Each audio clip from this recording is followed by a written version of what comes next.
No, well, I this is probably going to be short.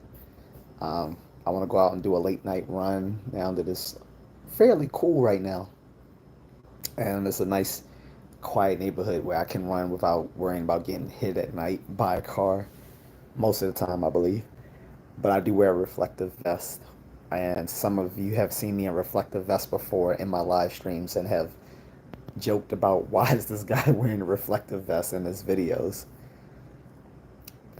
for running in the dark. That's why. Either early in the morning or in the evening. So, I have another spicy topic for today. You'll see it in the headlines once people come on, but there's no one here with me live yet, so I'll do my little talk until people come on.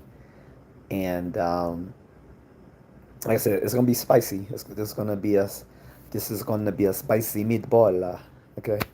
Uh, so yesterday I brought up the topic of how far would people travel for for a relationship, a true, like a real relationship, like for love, not for pay for play, not for a hookup, not for a casual dating, but for a real solid relationship. How far would people travel? And I said I can talk about that because I've literally traveled 8,500 miles from my home destination to meet the love of my life. Um, I hope she can moderate today, but I don't think so. She was running late for work. Um, but in any case, um, so that was the topic last night, and the topic prior to that 2 days ago was that was a spicy one, but the the comments didn't get as spicy as I thought. Um, what's up, Charnex? So the topic 2 nights ago was, do your views conflict with your family politics? And when I said family politics, I wanted to make it clear that I'm speaking both for like your actual family to which you are genetically related and to your community at large, which can be considered a an extension of the family, like in a small community or within a certain ethnic community. And so we went on about that. So this is going to be something along the lines of interfamilial, or I should say rather, intrafamilial um, di- uh, differences, intrafamilial differences. I can put it that way.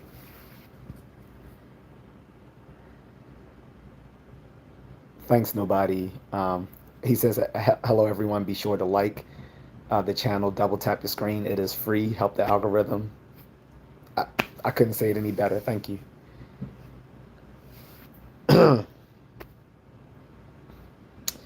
But I don't know what you're talking about, husband. I am a straight man. So, if you're, unless you mean my wife. But in any case, trolling aside, so this is a second topic on intrafamilial differences. And the first time, like I said, was 2 days ago when I was saying, do people's political views clash with their family's politics? And, I gave the example of the stereotypical uncle at a family gatherings like Thanksgiving or Christmas, and he comes with these extreme views, or on the opposite end, he may be, because usually it's always portrayed as the uncle is the one with the weird political views, but sometimes it may be the uncle or cousin or whatever who actually has the reasonable views, but he's living amongst a family of people who hold extreme political views. Like, say he may be just a political moderate person, but his family is extreme left or extreme right. So his views clash with his family's politics. So today is not about politics at all. Well, it can be about politics, but um,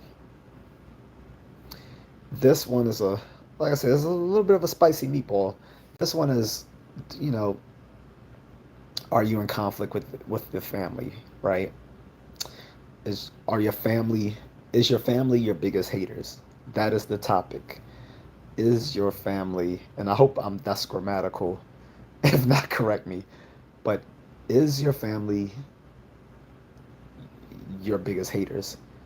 And you'd be surprised how often that actually is the case. And usually when I bring up a topic like this, it's usually because it hits home. So that's you must not be American.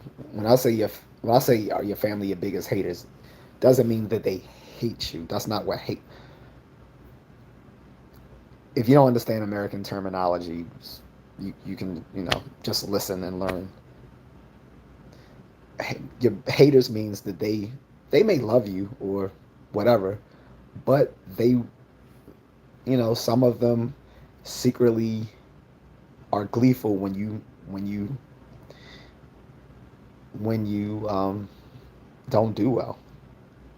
Some of them actively say stuff to go against your success. Um, some of them do and say things to try to hurt you, to get you to to to make you less of a person. This happens in family a lot. So, and I don't, I can't speak to whether this is an ethnic thing, but there are a lot of broken families in the black community. So this happens in my family. One of the good things about being away from home, whether I was in college, whether I was in the army, or when I'm overseas, is that I don't have to deal with them. But when I am here and forced to deal with them, it is a problem. So I'm assuming that I'm not alone. Like I said, especially other folks in the black community. Some of you have very loving families. I envy you that. Others have quite broken families. And I can't say which is more, but if I were to guess, I would rationally assume that a lot of us have broken families in the community. So King James says mine are. If you want to elaborate, like, hey, you know how people always make this joke, hey, this is a safe space, but but when people say, oh, this is just a safe space to try to get you to spill your dirt on something, I won't do that here. What I will say is, if you want to talk about this stuff here, go ahead. All right. Um, I'm not going to judge you because I could be so easily judged myself. Um, but like as I said, it's hard enough dealing with the outside world, but to have to deal with that at home or within your own family sucks because because they're less inescapable because they're always there. So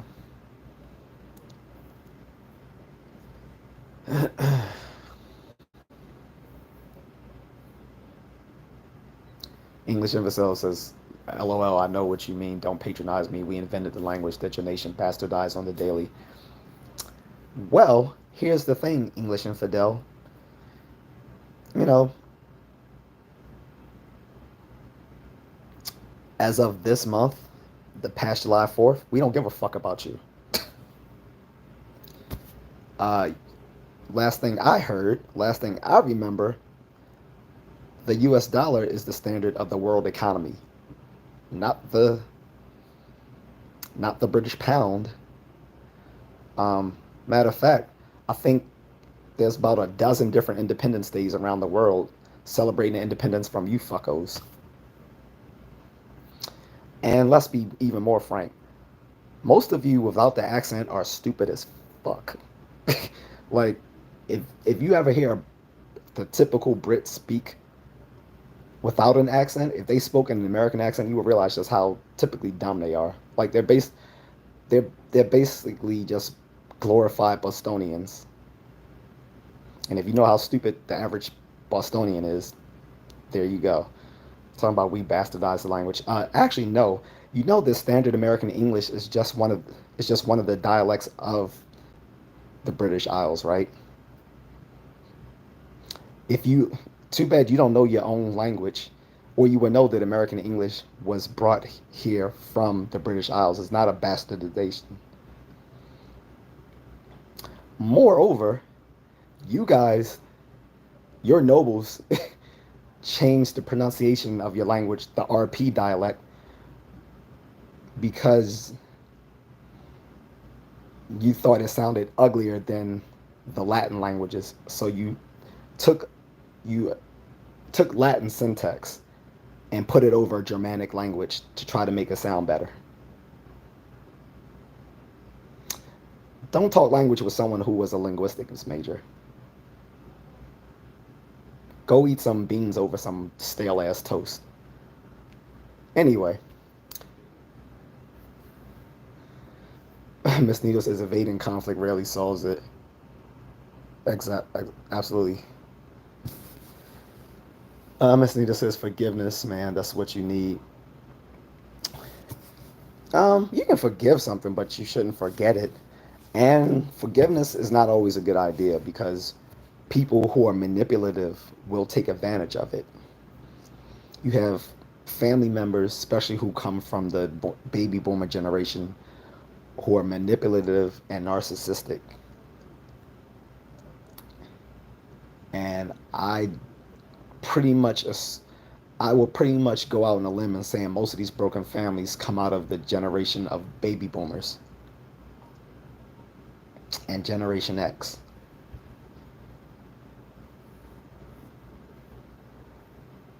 BSK, what's up?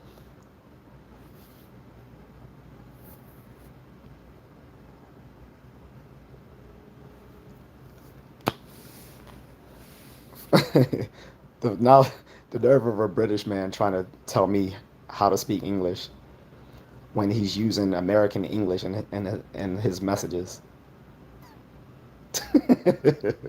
uh, the irony. Not to mention, I'm related to the man who is the reason for July the 4th in America, so. mm, Go suck on some fish and chips. But yeah, so anywho, guys, yeah. So so this is a serious topic. Like I said, it's gonna be spicy. No, I'm not related to Trump. He is not responsible for July the 4th, my friend. If I were related to Trump, probably wouldn't be in Baltimore. I'm assuming. I would probably definitely be part of his campaign. I'm not taking questions outside of the topic, guys. If you want to ask me a question outside of the topic, you can go to the description of my channel and I provide links to my Cash App, my Venmo, or you can buy this guy a coffee here. That's how I'll take irrelevant questions because I'm not going to have people derail my topics when I'm doing this for free. And when I do super chats, it's going to be much worse. Joe Rogan says America, fuck yeah. Oh, I wish you were the real Joe Rogan. uh, what type of martial arts do I teach? All right, so I'll take this one irrelevant question. So I teach John Fan Jeet Kune Do, Muay Thai, Pencak Silat, Kali, Filipino martial arts. Kali is just another term. Well, Filipino martial arts is the umbrella term. And a little bit of boxing, and a little bit of judo, Kodokan judo. So, oh, and some taekwondo. So, Miss Nita says, "What tore your family apart? Different faith, worldviews. If you want to share, yeah, I don't mind sharing. Like, it would be unfair for me, Miss Nita, to ask people to open up about their family issues if I weren't willing to do the same, right? I think that's a fair question. Um, so with me, it's just been a lifelong thing. Like, I moved around a lot with my mother and stepmother until I moved with my father. So already we're starting from a bad end, right? Um, uh, you can love your parents, but you can realize once you become a teenager or older that they have their own struggles, and they both definitely had them, which led to me having problems. So that's um, I wouldn't say torn the family apart, but that's where the issue stemmed from. Just having irresponsible parents and having people that are willing to try to manipulate other folks in the family and then gaslight them when people call them out on it.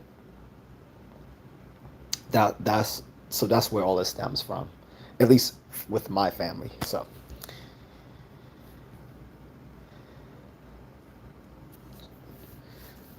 Joe Rogan, be polite, or I'm gonna time you out or ban you from the channel.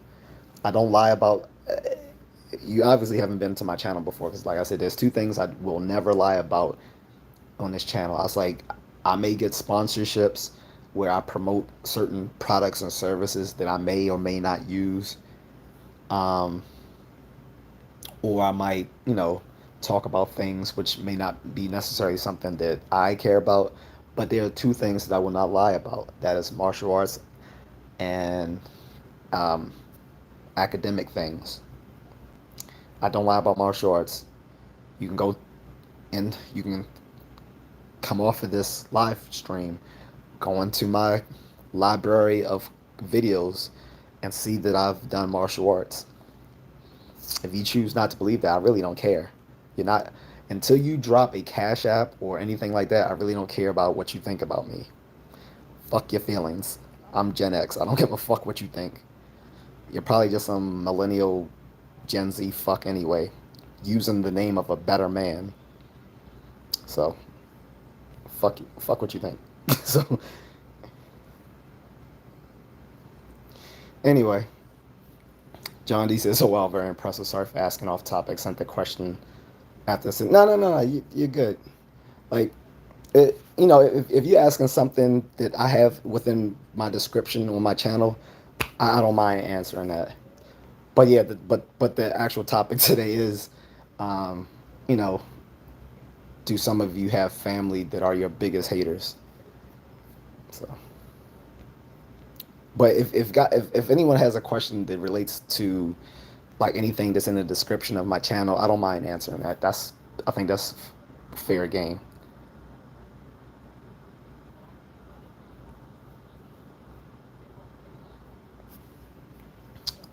Anywho, guys, like I said, I will not mislead people I talk to on here.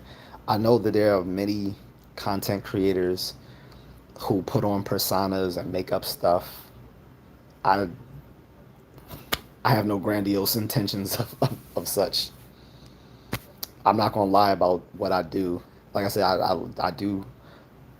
I am a self defense coach part time, which means when I can catch if I can catch a client or two, that's fine.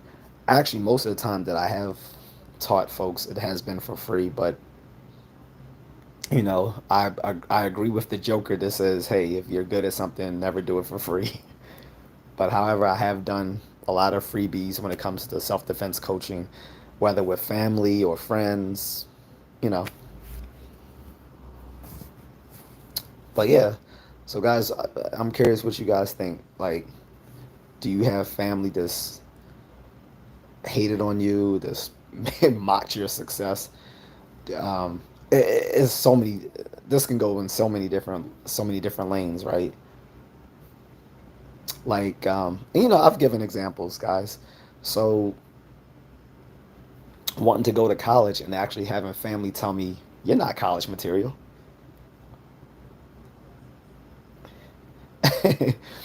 And so you get into college and they're like, well, we're not helping you. So you actually have to get there on your own. Um, when you're there, they're like, oh, he's going to fail. So your first semester, they're just like, oh, he's going to fail out. You end up being on the uh, scholars list your first semester. And I'm saying you, I'm referring to me, of course. I don't know why I'm saying you, but you guys get the gist. Um, they're not getting just one degree, but then 2 degrees, and then becoming a triple major, and even starting grad school doing undergrad. And the only reason I couldn't continue was because I was having mounting financial debt at the time, and some other you know personal and medical issues at the time. So um, that, but then after I've achieved that, then they say, well, give me a second, guys.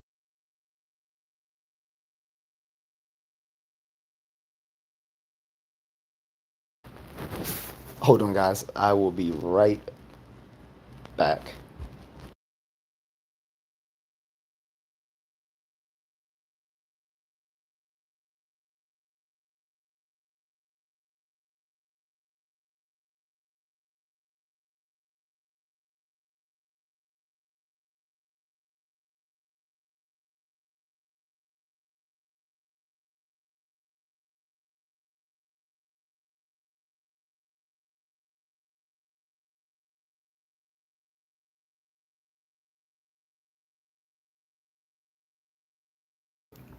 Thank you for guys to sticking there with me. Sorry for that. So, um, if in case you're wondering, I'm in a at a grandparents' home for the last few weeks to help them out. That's why you'll see these constant interruptions. And no, this is not one of the haters. If just in case you're curious. So, in any case, guys. So, where was I? I'll go back in case I lost some people. So I was like, so one of the examples was, and I said for me this was a red pill moment, definitely. A lot of you know that I do some, somewhat red pill content type stuff. And I said, well, one of the red pill moments I had in my life was, going on to college. So first, um, so I should have started actually way back than where I just was at prior to me leaving, guys. Let me go a little bit farther back than that. So, you know, finishing high school, originally my intent was to go to Howard University. My father was an adjunct professor there, and so I had assumed throughout high school that would be my destination. However, because he was an adjunct professor and hadn't received tenure, he was let go like my senior year of high school, like towards the late end of my senior year. At least he claims he was let go. I don't know what actually happened. He could have been fired. I don't know, but I'm assuming they just let him go because as an adjunct professor, you have no tenure. Adjunct professors are like a glorified version of a substitute teacher for a college. That we can approach that topic another day. In any case, guys, um, so at that time, I didn't know what university to go to since I already assumed I was going to just go to Howard. So I was thinking of, and this is in Maryland, by the way, for those who don't know. I was thinking of places like Morgan State, which is another HBCU, historically black college university. But I didn't really want to go to a school in Baltimore because I hate the city. And being from Baltimore, I didn't want to go to a university in Baltimore. I felt like I would be going nowhere. So I thought of other HBCUs like Bowie State. Um, Again, felt like I'm going nowhere, just being stuck in PG County. And not just that, it's just Bowie doesn't. There's nothing stimulating about saying going to Bowie State University. Most people haven't even heard of it outside of this region. Now, looked at some other places. So I was undecided. So I was like, well, I'm just gonna go to the local 2 year school until I figure it out. So did that for a year, and you know, I failed one math class, and because of that and some issues with um, whom I chose to date at the time, me and my father had outs with it.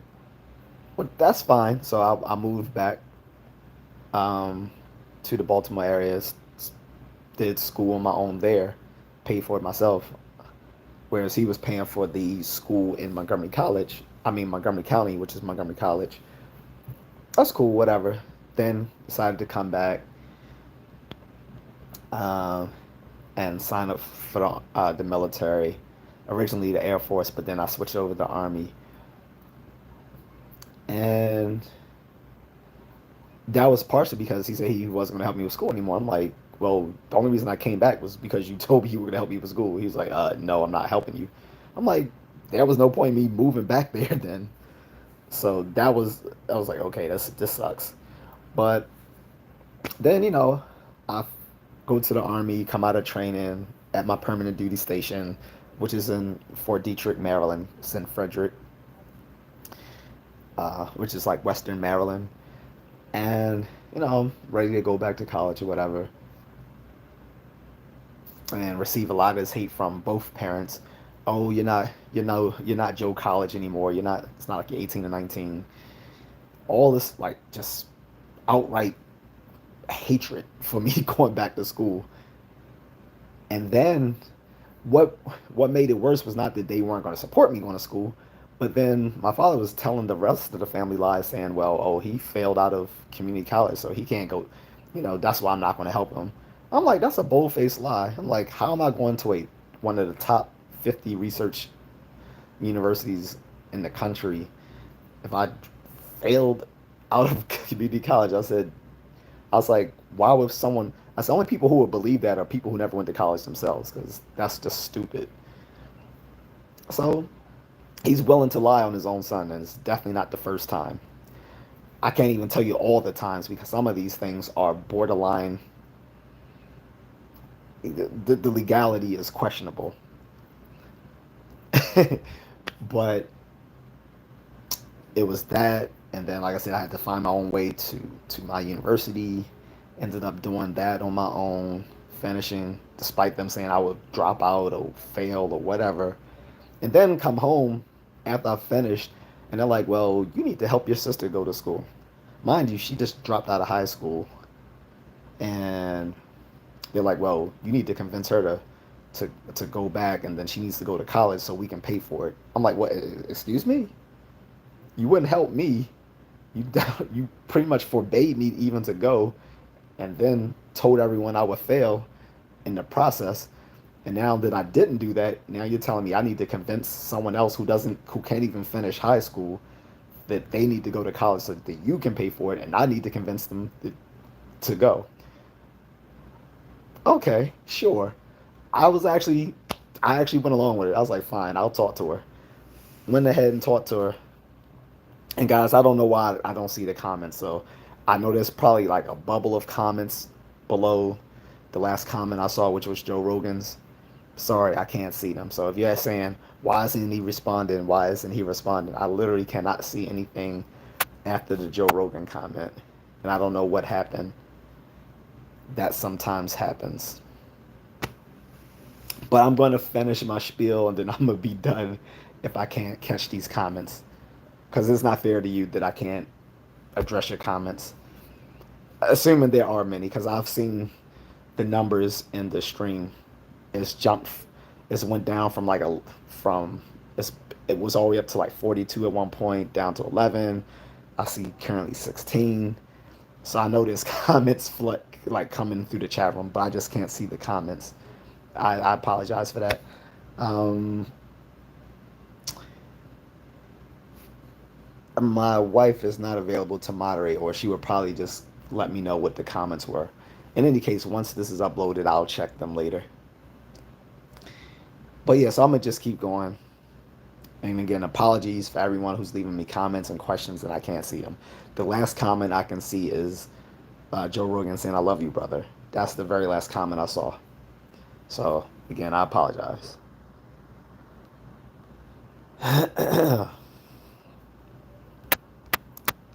Now, all right. So I restarted the live to see if that helps. It doesn't.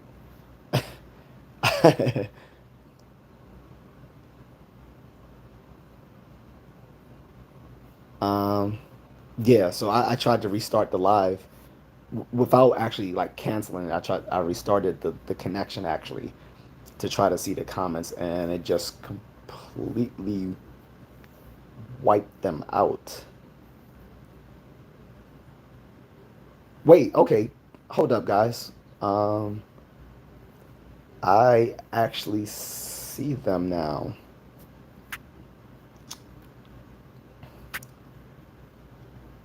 Okay, so I actually see the comments.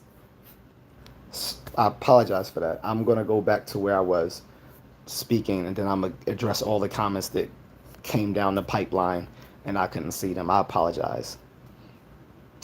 Thank you, thank you for the people still in this chat with me. But so anyway, so this sister, is now a full-fledged junkie with two bastard kids. Um, she did not finish high school. She definitely wasn't going to college. I asked her was she. She said obviously if I'm not even trying to finish high school, I'm not going to college. I said, oh, I understand. I'm just asking for the sake of them because they told me to ask you. She was like, well, yeah, I'm not interested. I say, all right, I'll tell them. Went back to my mother and her friend at the time, whom she was dating, told them what she said. They had the gall to tell me that's not good enough. You need to convince her to go to college so that we can pay for it so that she can do something with her life. Eh, what? Pardon-moi? Okay. Okay. I didn't do that. It was enough the first time that I actually went to speak to her because that was my little sister. But I wasn't going to go back and say, well, they told me to talk to you again. Obviously, if she made up her mind, she made up her mind. And frankly, not everyone is college material. If you can't finish junior year of high school, college is probably not the right place for you. Just saying. And then, and ever since then, like, you know, she they tried to send her to beauty beautician school. Like I said, wouldn't lift a finger to help me with anything, but was willing to put her through beauty school and actually buy um, her own beautician parlor. Like, wow, okay, you're willing to do all that. Wouldn't help a finger with me for college. Not a finger. Like they all came to my graduation though. Oh, they were all happy and smiles and shit at my college graduation, but didn't lift a fucking finger to help. Um, so it was things like that. Then later on, just just every mistake I made, just rubbing it in like, well, you should do such and such. And then the worst, I don't know where the worst comes from, the mother or the father, because you have these mean black women who will emasculate their own sons. Like a real man to do blah blah blah. Okay, bitch. Then why are you single? Why aren't you married to this guy you hold so loftily? And I was like, if if this so-called father of mine is so great, why the fuck he get disbarred from the bar association? I was like, I may have made a lot of mistakes, but I never got kicked out my own fucking profession. So whatever. Anytime they want to go against me, I'll pull their fucking card. Now that I'm grown, I'll pull that fucking card. I don't care. Like, oh, I'm this and that. Okay, this motherfucker got disbarred. Say again. I was like, you don't get disbarred for being a bad lawyer. You do something, you get disbarred either for doing something that's considered very unprofessional or criminal. Or you talk about my preferences with women and stuff like that. This mother, I, I didn't even say this to anyone. The only person I've told this to was like, I haven't even told this to my wife. So if she watches this, she'll find this out today. But only one I told this to was my grandmother and my cousin. I was like, I'm at college one day. This is when I'm a super duper senior because again I started late, so I took a year off, went to the army, got training, came back a year later. So whatever. Anyway, so I'm about 25 at the time, 26, and you know I'm mind you I was a triple major as well.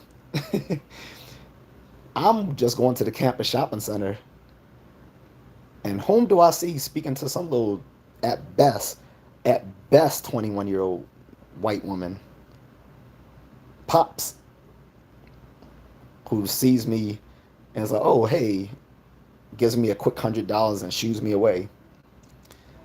But I've never told anyone else that.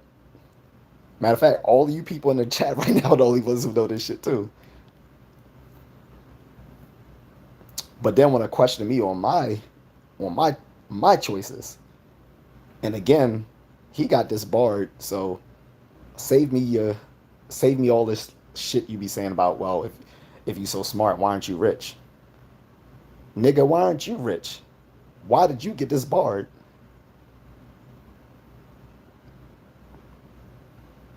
Is one of the things he would use against me is, and he would say, oh, no one cares about your logic. No one cares about poor man's logic.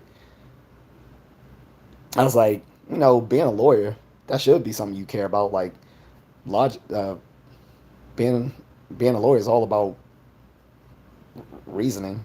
That's literally what they test you for in the LSATs. But I guess if you got a crackerjack box uh, lawyer degree, you wouldn't appreciate that.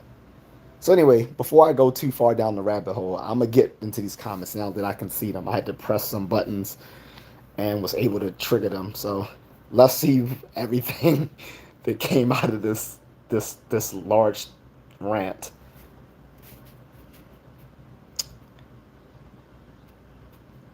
Um,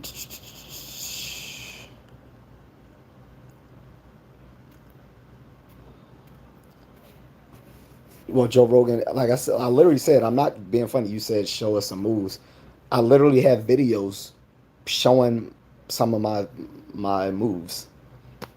It's up to you to go click that button and say, oh, okay, he does martial arts. Mind you, the stuff that I've filmed was prior to me being a content creator, so it's not of the best quality. As I've told people now going forward, when I do record myself practicing or sparring, I'm gonna make it in mind that I'm gonna put it for other people to see, so I'm gonna have better quality with it. But at the time when I was filming that stuff, it was just for my own. It's just for my own edification. It wasn't to show other people. Or my wife had filmed some stuff of mine for me, so it wasn't for the purposes of being a video content creator at the time. But however, the skills are there if you want to check them out. They are free for everyone to see. Joe Rogan says, what do you do about depression and anxiety? I work out. I run. That's it. Men shouldn't. Um, a lot of men that suffer from depression and anxiety need to work out. Get that testosterone pumping. Limit it. Limit all that estrogen in your body. Stop eating so much soy. Eat more. Eat more red meat. Work out more.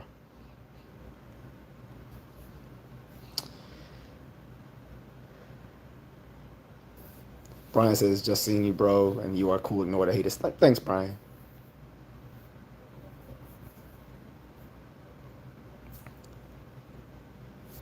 Santana Griffin. What's up, Santana, by the way? Says Psalms 46:10 says, "Be still and know that I am God." I'm not sure how that works in this context, but if you want to explain it, go right on ahead. Joe says, "Why listen to them?" I mean, when you live with them, you have no choice. Until you leave, you have no choice. And even once you do leave, even when you are out of the house, family can still have an adverse effect on you because of those familial connections. They just do. We can say, "Oh, we won't let it bother me," but it can still bother you even as an adult not living with them. Like I said, that's why the freest I've ever felt is when I'm away, either at college or in the army or I'm overseas. But when I'm back here in Maryland and Baltimore, it can affect me. Like, especially when you have certain family doing conniving things. Like, I don't worry about people doing conniving things when I'm not around because it can't bother me. But even not living amongst them, but being close enough, they can do things to hurt you. So that's that's the gist. John says I had no family, grew up in foster homes. That can be a hard that can be a hard thing as well. But like I said, you know, it I know for like someone who maybe grew up in a foster home or something like that, they'd be like, well, at least you had a family. And that's true. But sometimes who knows how toxic that family was that you got away that someone was put up in a foster home that they had to get away from in the first place. So I don't know. It could have been a very loving family and something just went tragically wrong, or it could have been um, a very toxic thing that you got away from. Who can say in hindsight, right? I'm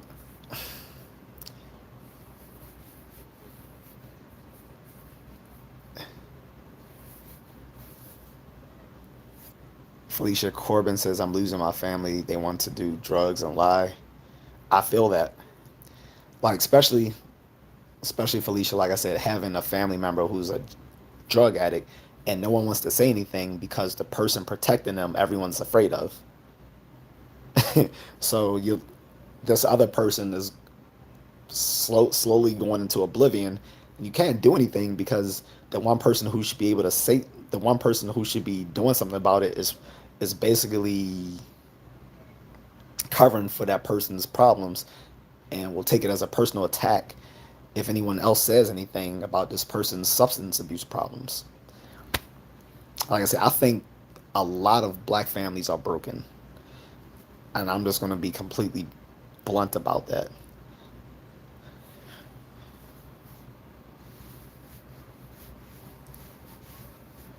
Joe Rogan says, "What does red pill mean?"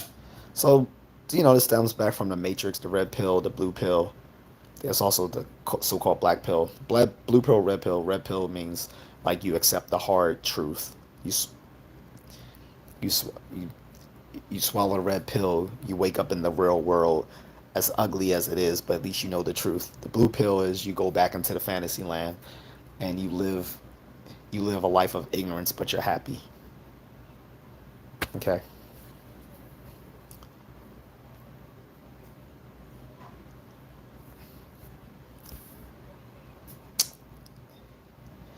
Um,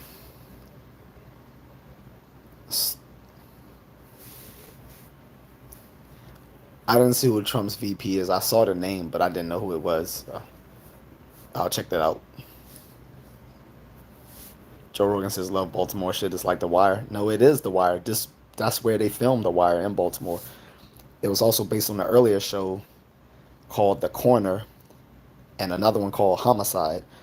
When those are the three shows that your city are based on, that's not a good look, is it? Homicide, The Corner, The Wire. If people know any of those three series, the they don't paint a pretty picture of Baltimore, and I'm sorry to say they're fairly accurate of the life in the inner city of Baltimore. It's not true of all of Metro Baltimore, but for inner city life, it's pretty accurate. I mean, some of the actors themselves on that series, The Wire, got into like criminal problems themselves.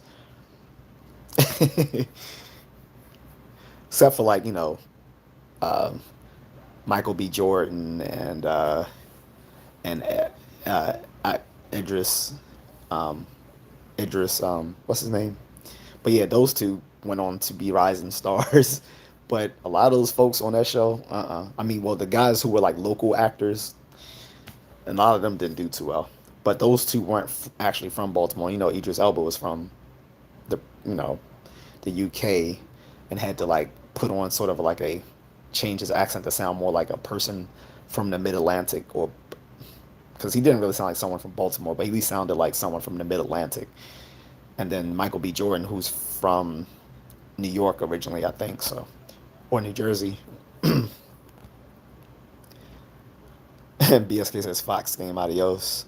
I don't know what game it is, but enjoy.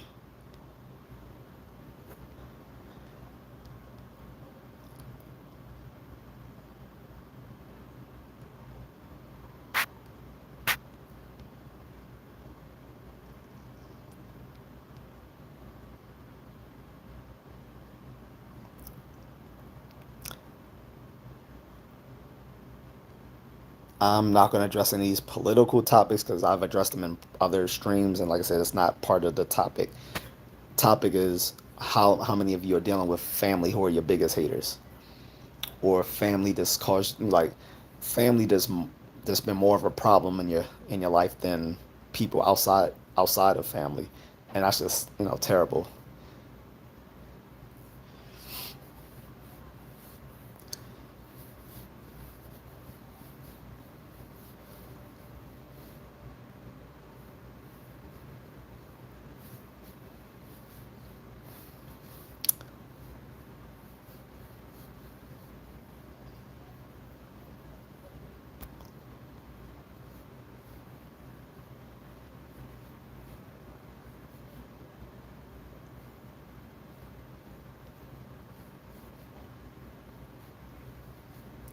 Just scrolling through the comments, guys, seeing there's something, getting back to something that's worth commenting because there's a lot of crazy stuff.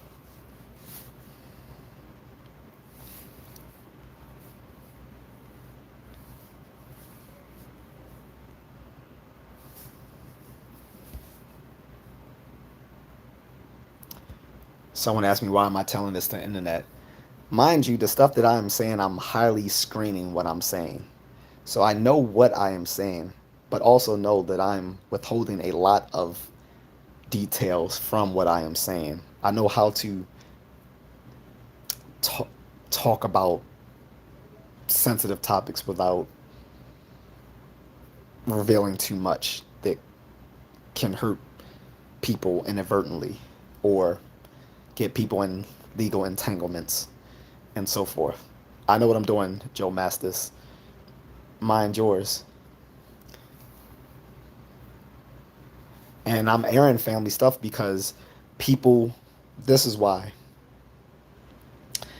People who are manipulative in your family think they can get away with stuff because as long as it's not seen under the light of reason by others, they can manipulate you.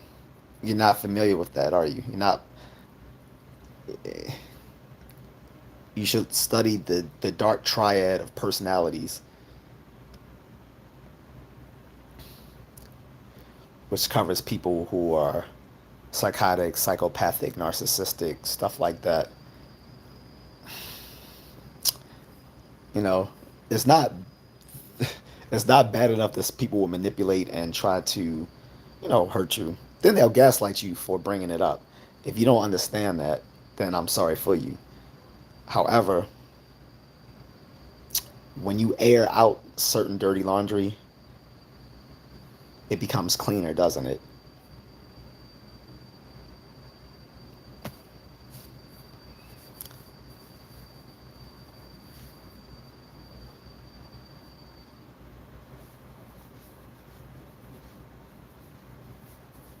Um,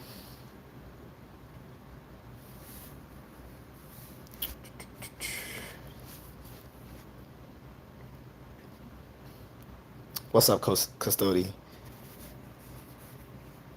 Sorry, guys, I'm getting through all the comments. Like, if you just checked in or whatever, you would have known for like 5 or 10 minutes, my comments went down, so I couldn't see or reply to anything. So I had just went on and was telling my story since someone actually asked me several minutes ago, what brought on the topic. And so I don't mind sharing because I'm like, well, if I'm asking other people to share their issues, it's only fair for me to share what I'm bringing up. And there's rarely a time when I bring up any topic that doesn't have some sort of connection either to something I'm interested in or something that I've been through myself. So that's why. But like I said, I had lost my comment thread for a long time, so I just went on and did that rant, and I reconnected the connection and was able to find the button where I could see all my everything in the chat room again. So that's what happened, guys. Just to let some of you know who might be questioning why I'm 10 minutes behind in the comments. That's why, because I lost all of that stuff.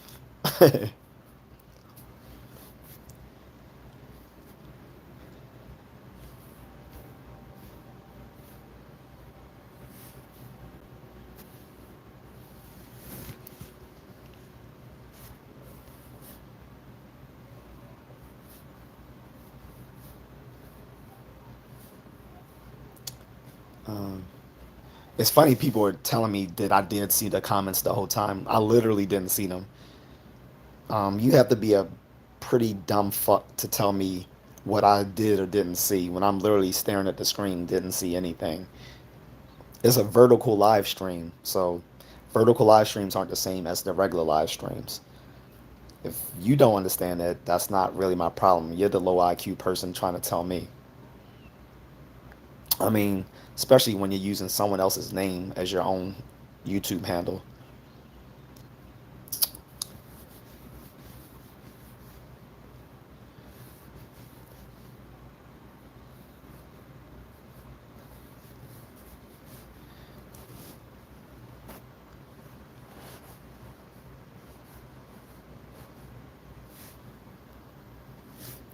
Doctor, well, this isn't this. Originally, I was gonna say this is an irrelevant question, but I'm allow it. So, Doctor Sigrid says, "Do you think black people in general hate white people?" Serious question. In general, no. Do some? Yes. Are there certain subtypes of black people who hate them? Yes. The pro blackity black crowd? Yes. Um, the people who've dealt directly with um, like like head on racism? Probably yes. Also, some of these younger people who just hate white people hate white people now because it's trendy. Like, yes, it's actually a trend now amongst people, even amongst young liberal white people, to hate white people. It's a trend. Like, we see this in pop culture now. Like, the reason why so many of our best um, me, um, media franchises suck now is that they are literally choosing activists over like talented writers. So there was an executive VP of Disney a few weeks ago who was exposed and saying that they won't hire white male writers. How does that, like, shouldn't you be choosing the most talented people to write your content? No, you're only going to choose people who are come from a ethnic minority or a disparaged um, gender identity to write your content instead of actually getting talented writers, and it's showing them how piss poor some of these shows are. Acolyte, Ahsoka, Miss Marvel, She-Hulk. Velma, uh, Ghostbusters 2016, um, and I can go on. But if you're saying this, but to bring this relevant to the topic that I'm talking about, that can be also an issue. So if you are someone who dates uh, interracially, that can be an issue. Um, my wife isn't white, but I've I've heard some comments from a parent who said something, who actually met my wife, who I was surprised that said something, and was told this by a grandparent, and they chuckled because they didn't realize how I'm gonna forgive the elderly person, but the parent I'm not gonna forgive because they know better. So just to try to bring your question into fold to my topic.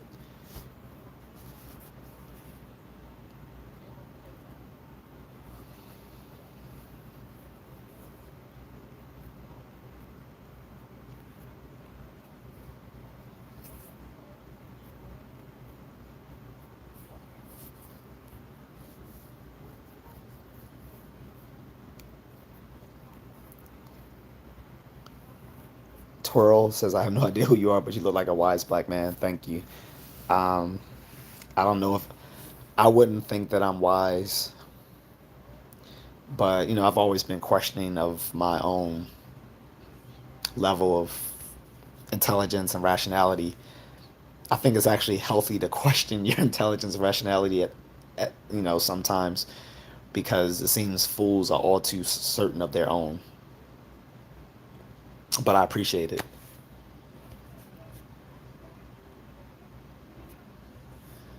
Idris Elba? I don't think so. That's he's a smooth cat. You know what I'm saying? No Diddy. That's a smooth brother. I always get comparisons on here of different actors, but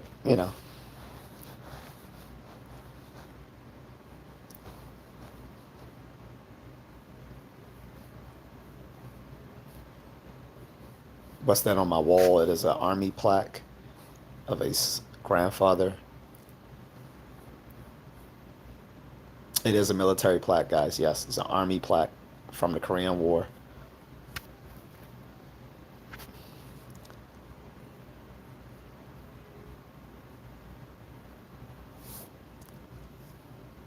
Silver Stack Insomnia says the triad is psychopathic, sociopathic, and narcissistic. No, sociopathic and psychopathic often are seen as synonymous, depending on the well, I've gone into that before. That there are some people within the helping fields who disagree whether psychopath or sociopath are the same, are just two terms to refer to the same phenomenon, or whether they're two distinct ones. For my own part, I agree with the people that it's two distinct things. However, they don't make up the three parts of the triad, since, like I said, those two are often seen as coterminous, or co-referential rather. Sorry. Um, but anyway, I mean, you're close to what the dark triad of personality is.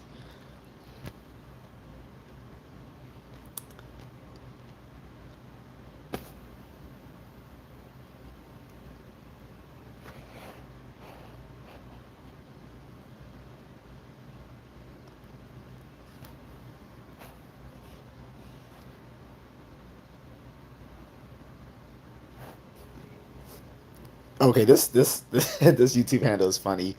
My Hugh JASS is clapping. That's funny. I don't get the comment though. You're saying feel or ask for advice to. I'm sorry, I can't even make that out coherently.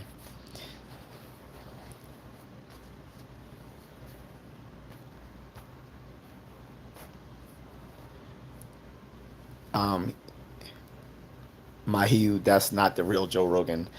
The real Joe Rogan is a multimillionaire comedian um, slash podcaster. This guy is not that. um, I don't know whether he's trolling or he's just spitting out everything he's literally thinking of, but it's a lot. It is a lot.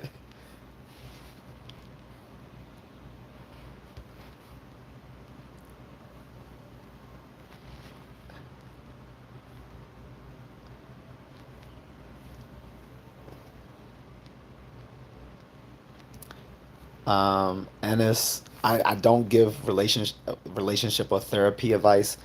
Um, I'm not a licensed therapist, um, nor a clinical, um, nor a licensed or practicing clinical social worker. So it would be malpractice for me to give you psychological advice. If it's like common sense advice, sure. I don't mind giving common sense advice to someone. But if it's something like like where you're asking for like something on a professional level, I'm just going to refer you to speak to a a general practitioner who can refer you to a licensed professional. But if it's something, just as a matter of like I need some common sense sort of advice, sure. I don't mind that.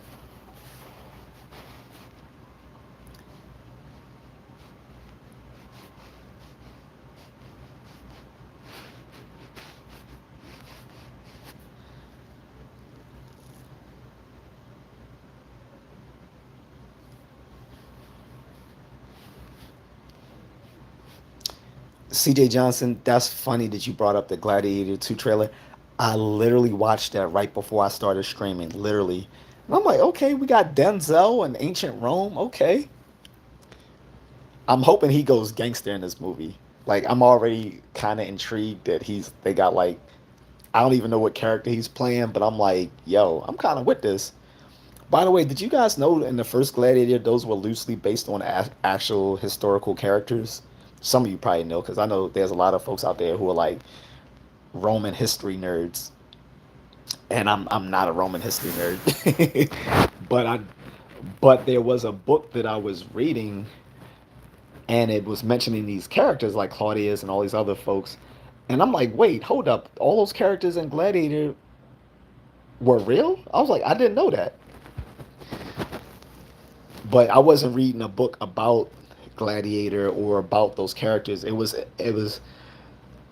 actually mentioning those folks in a footnote in another book that was completely unrelated to like Roman history, and I was like, wow, okay, those are real characters. So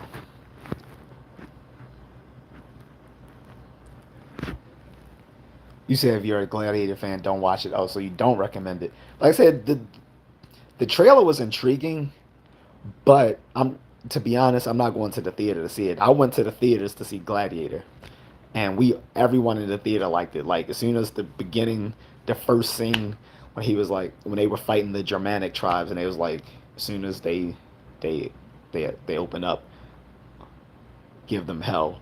And people was like, "Ooh, damn!" So like, like Gladiator was that movie, right? I don't get those feels from part two. Plus, they waited just too long. You can't like you wait 22 years to make a sequel to a movie. It's, you know. I mean, they got away with it with Top Gun. Now with Top Gun, that worked because Top Gun Maverick was just so freaking good. Gladiator 2, I don't think you can get away with that.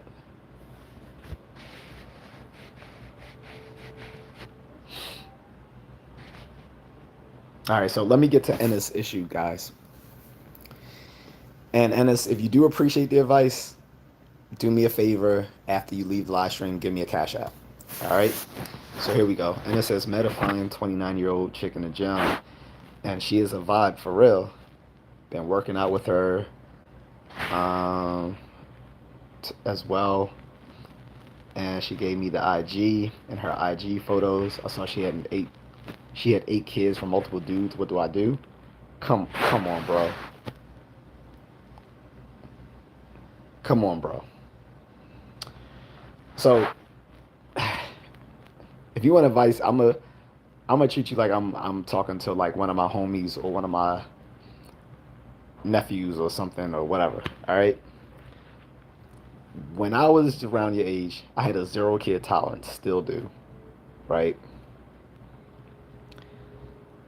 There are too many women in the world to be worrying about one chick who has 8 kids. Not one, not two, not three, but 8. Nah, son. You're bugging on that. And like she's gonna want you to that to to man up and be daddy, but you're not gonna have any of the privileges of daddy. You're putting yourself in a world of hurt if you continue down the path of that relationship. Like honestly, and you probably don't want to hear this, but I wouldn't even smash to be honest. I mean, she's first of all, she's way too fertile. Okay, and two, you don't want to, just don't want to get involved with that. That just spells messy. Anyone that's had 8 kids and is not married, that's a huge red flag. Now, if she had 8 kids by one husband, that would be something. But I still wouldn't do it. But at least that would be signs of a responsible woman if she had 8 kids by her husband. I'm I'm almost completely sure that the person you're talking about didn't have those 8 kids by one man, much less a husband. Don't do it. You're at the gym, so you're there for self improvement. First of all, don't shit where you eat. The gym is supposed to be your. The gym is a man's. It's like the last sanctuary for men. Don't fuck that up by getting involved with some woman there. Then something doesn't. Something happens with you guys. Now the gym might be an uncomfortable place to be, or you're gonna have to find a new place. The gym should be a temple. Don't mess that up. And like I said, personally, I wouldn't date anyone with a kid. Now, if you do choose to date someone with a kid, that's cool. But dating someone with 8 kids is not rational. I mean, she's literally used goods. Like, and she may be a vibe. That's cool. I don't know. Would you buy a 2024 Lamborghini that has over 300,000 miles on it? I wouldn't. And then also the whole giving you the IG thing. I know that's a young person's thing now. Like they'll just give you their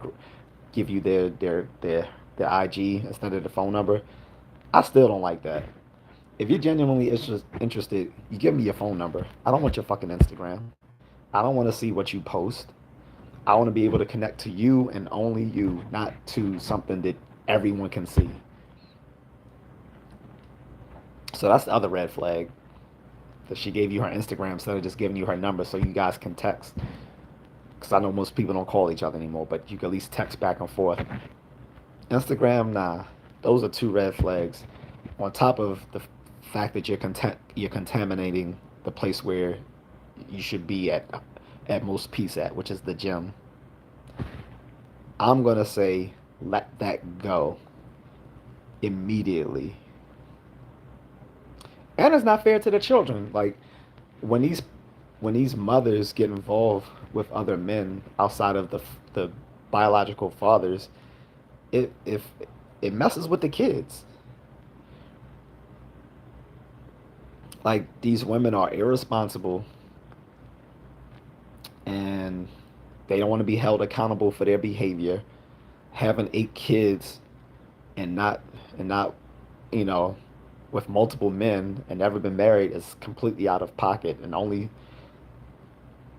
makes someone unfit for dating. Like Jerry Seinfeld said long time ago, undateable, undateable. Let that go. Keep the gym for what the gym is for.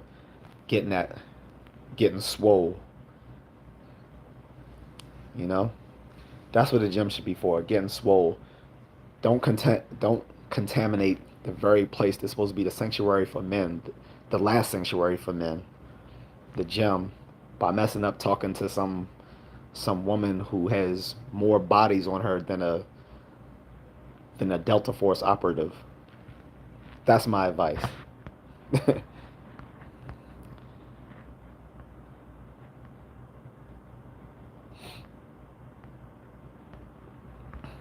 Of course she likes, and yeah, of course she says she likes you because you're probably the only one giving her rhythm right now. Most guys, when they hear that she has 8 kids, would run, as you should do. You should run. You should run. That's you asked me what would I do? I would run. I have a 0 kid tolerance. I've I've had this since I was a teenager, when I was in college, and in my 20s, and started grad school in the army, and now. Like when I went overseas and got my wife, I wasn't getting with anyone who had a kid because I didn't travel 8,500 miles away from America just to end up still being a stepdaddy. Don't do it. Don't do that to yourself. Don't do it. Adele says hello. What's up, Adele?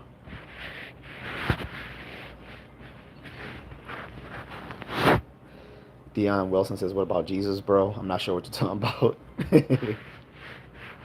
Floyd JF says, "How's it going, my guy? You good?" Yeah, I'm doing well, thanks. Just Gaming says, "How many dudes she got in us?" It doesn't even matter. Just Gaming, like the fact that she has 8 kids, it's a no go. That that's a definitive no go. Like I said, the one and only saving grace would be she had those 8 kids by a husband, not by not just one man, but by a husband. Then and only then I would be like, maybe, but I still wouldn't do it because I have a 0 kid tolerance. I'm not being a stepdaddy. I don't buy. I don't go to GameStop and buy a used game and start playing that game from where the last person left off.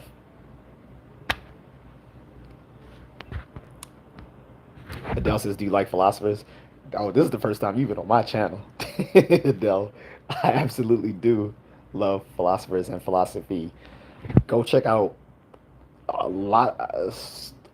I have a lot of live streams that I've done on philosophy. I've done some long form pre-recorded videos I've done on philosophy. I will always take a philosophy question.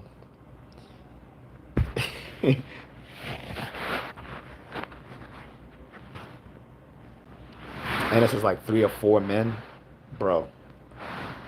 Anyone, unless everyone, everyone who's not a troll is going to tell you to run. Only people that's telling you not to run are trolling you. Don't listen to them. Do not get yourself involved with a woman who has 8 kids. Put value yourself. When you put value in yourself, you know that you're worth more than a, a, a used car. You deserve a brand new car. Yeah, like I said, sure, it might be a Lamborghini, but that Lamborghini has over 300,000 miles on it. Nah, don't do that.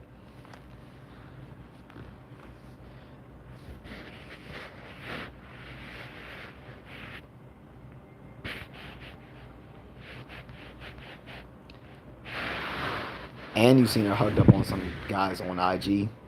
You you already know what to do. You just want to confirm what you know. So here's what I think is going on with you. You know, Freud used to have this belief in the 3 parts of our of our psyche, the id, the ego, and the super ego. I'm not going to go that far down the rabbit hole with Freudian psychoanalysis because a lot of it's kind of sketchy.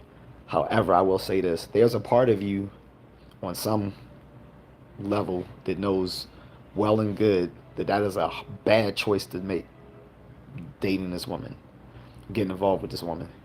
However, there's the other side of you like, well, she's kind of a good woman. She's fine. She's giving me rhythm.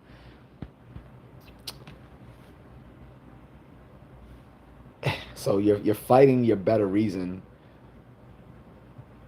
because there are feelings. Men men should say fuck their feelings, go with reason. Just out that situation. Or you'll end up being this topic, which is my original topic today, how families are broken apart because family members can be your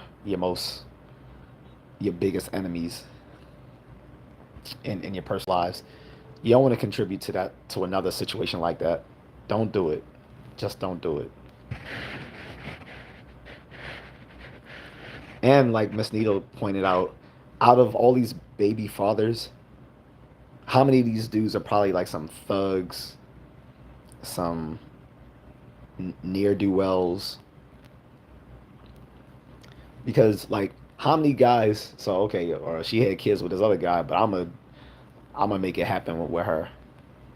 Or they just didn't care. They're like, all right, I don't care. It's my turn now. All skeet, skeet, skeet.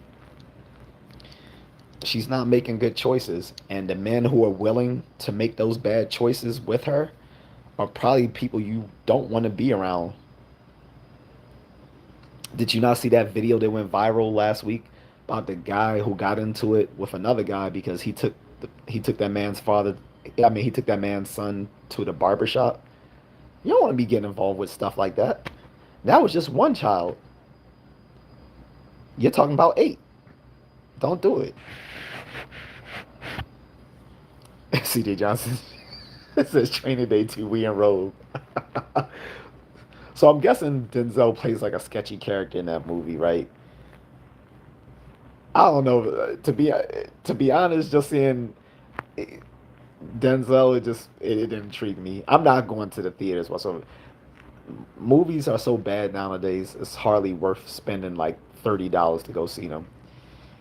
The only thing I'm looking at seeing this summer is Deadpool and Wolverine. That's probably gonna be the last MCU movie I see. The only reason I'm seeing this MCU movie is because it's not an MCU movie per se. Like they gave Ryan Reynolds kind of free reign to do whatever he wants with the movie, just because I think Kevin Feige and others realize they need to course correct.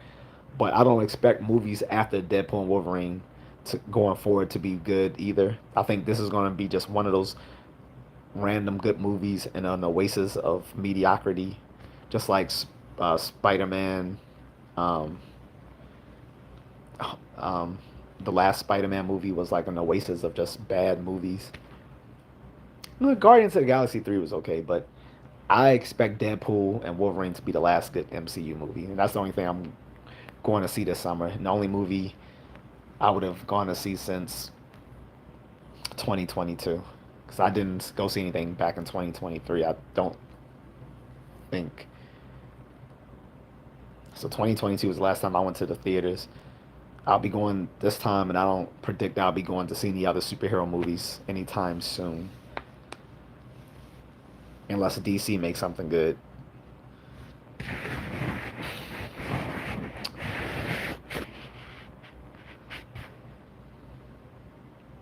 And it says her oldest from I saw on IG looks to be about 8 or 9, mostly girls. That's even worse. You do not want to be dating someone who has a bunch of girls. If they get mad at you for any reason, they're gonna pull that card on you and ruin your life. And you know what card I'm talking about. Do not do that to yourself. If those girls ever get mad at you for any reason, they're gonna pull that card, and everyone in the chat room knows what I'm talking about. They can pull that card on you anytime they want. If they get mad at you for anything, Don't do that to yourself. Leave that lady alone. Let her go about with her little basketball team on her own. Who cares if she got a fatty? Every Most women, that comes. You know how like ubiquitous that is. That a woman has a fine ass. So what? You can go anywhere and find a girl with a fine ass. Shoot, they don't even have to have one. They can just buy them nowadays. Just a quick trip to the Dominican Republic and back. Man, you better leave that alone. If you are so lustful of a woman because of that, you're gonna get yourself caught up. Don't do it. Do not do it. Everyone in the Like I said, everyone in the chat room right now who's not a troll is gonna tell you do not do that to yourself. I can't I can't reiterate that any more than that. After that, it's your choice. You already know what to do. You just need someone to kick you in the butt and say don't do that. I mean, I can only imagine if you went to the Kevin Samuels uh, chat 2 years ago when the late great Godfather was still alive and was telling him this story. He would have been much more brutal on you than I am. Trust me. Don't do it.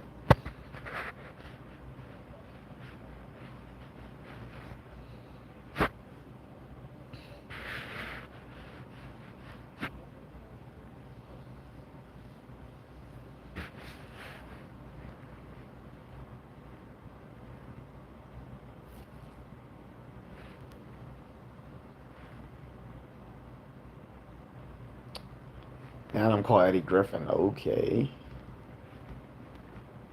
You know what? For all these entertainers that people keep mocking me by comparing me to them, I'll take their money in a split second though. So again, and it's don't listen to these trolls telling you to go ahead and do it. They don't have your best interest. I'm giving you this advice for free. Just brother to brother. Don't do that. Fall back on that. Fall back on that soldier. She is a no go.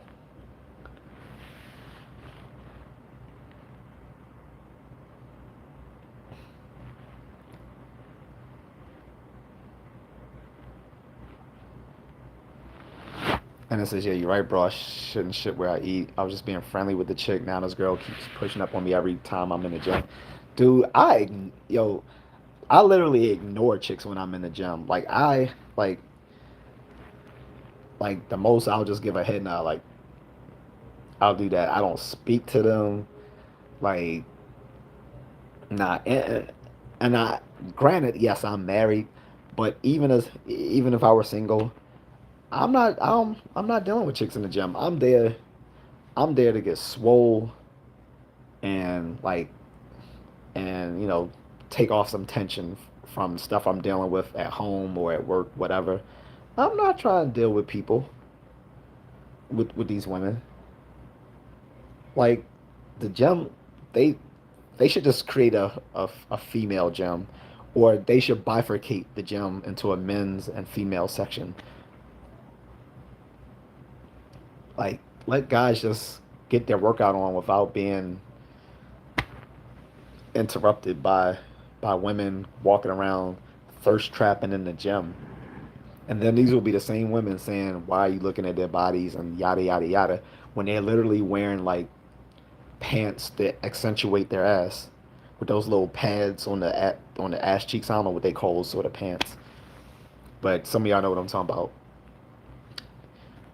Or just having their their chesticles hanging out. Like that's like I'm not trying to see all that at the gym. I mean, granted, I appreciate seeing it.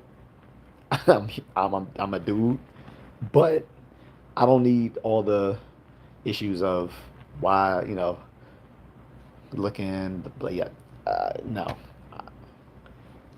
they no, they should make the gym male and female, or male and female and non-binary. I don't know. a F. But let guys just work out in peace. Like everywhere we got to deal with them trying to thirst trap and do this and that. Say nah. Let guys just have their own space.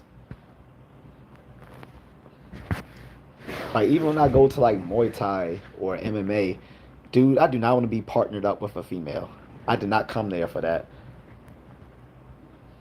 Because if I partner up with a girl, then I gotta go easy on the when we're doing the drills. Like if we're hitting the pads or we're doing some light sparring, it's not gonna be fun.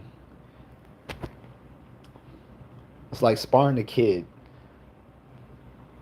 or if it's like MMA or Brazilian Jiu Jitsu and you're rolling, nobody wants to roll with a girl and be either accused of being too tough or being sexual. Like, let guys have their space. Leave that woman alone. I don't care if she got a fatty. I don't care, man. I don't care if it's Holly Berry in her prime 30 years ago. Let that young woman go with her basketball team of children.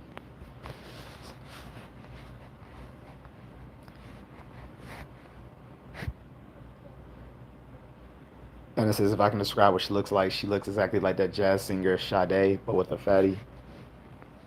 Man, don't go there because you don't even know. I used to have the biggest crush on Sade as a kid. Had all her CDs. Still like her to this day. One of the few black women I still love to this day is Sade. And you said Sade with a fatty. Don't go there with that because that's Sade is my kryptonite. Just her music alone, man. I could go into battle listening to Sade for real. But regardless, even if she looks like Sade at her best, singing "No Ordinary Love" and "Your Love Is King," leave that woman alone.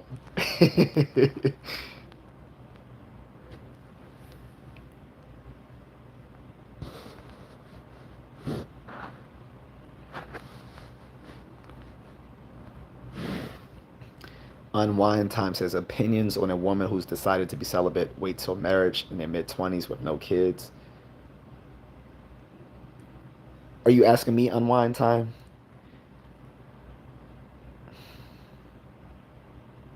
So, a woman who's decided to be celibate is a red flag because more than likely they're not a virgin. So, if you're not a virgin, I don't want to hear about you being celibate because you're trying to sell off used twat that you gave willingly up to Pookie and Ray Ray for free, and now you want and now you want um, the guy who's actually worth something to pay for something that you gave away for free to the bum. You gave Pookie and Ray Ray the cooch for free, and now you meet a higher value guy and you want him to pay for it. No, not at all. You're gonna be celibate for what, bitch? You already gave away the twat. You can only be a virgin once. Nah, that's a red flag. As soon as I hear a chick say she's celibate and she's not in the monastery, exit exit stage right. That's a red flag. Any chick talking about she's celibate and she's not a virgin is is on some bullshit.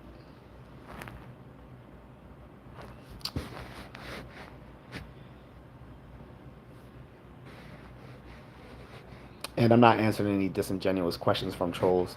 Just to let you know why I'm skipping a lot of these comments. The best way to drown out a troll is just to ignore them.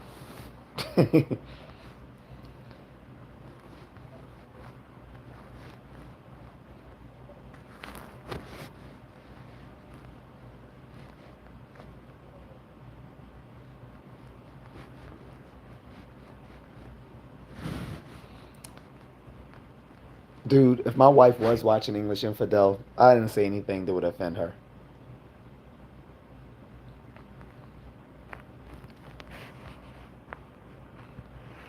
Actually, I hope she was, 'cause I needed her to be a moderator, but she's she was running late to work, so I'm pretty sure that's not going to happen today.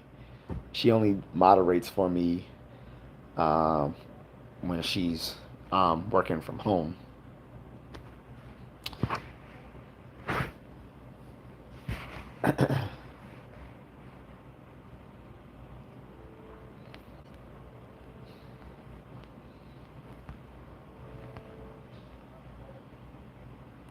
Home asks how come there's so much tarot card readers online?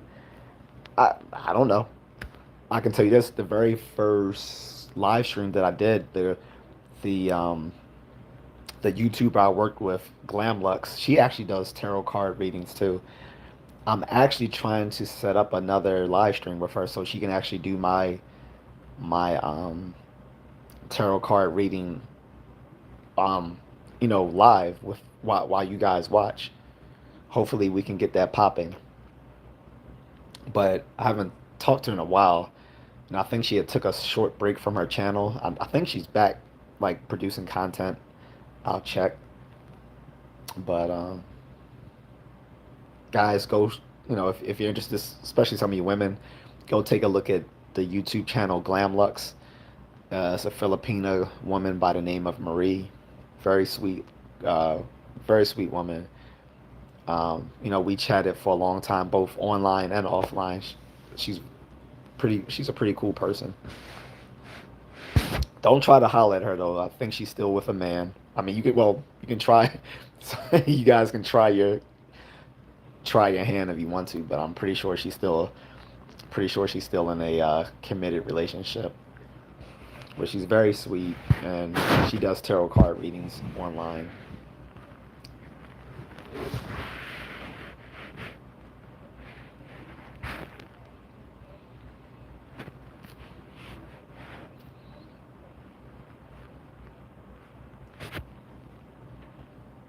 And it's no problem at all.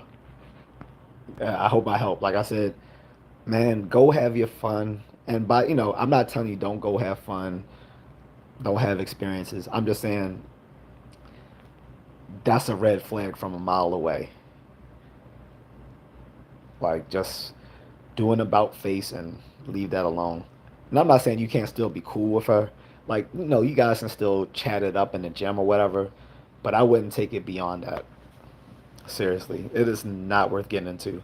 Like I said, I understand she looks like Sade, and again, that's my weakness because I don't know how, yeah, I don't know if you're psychic or what, but that's one of the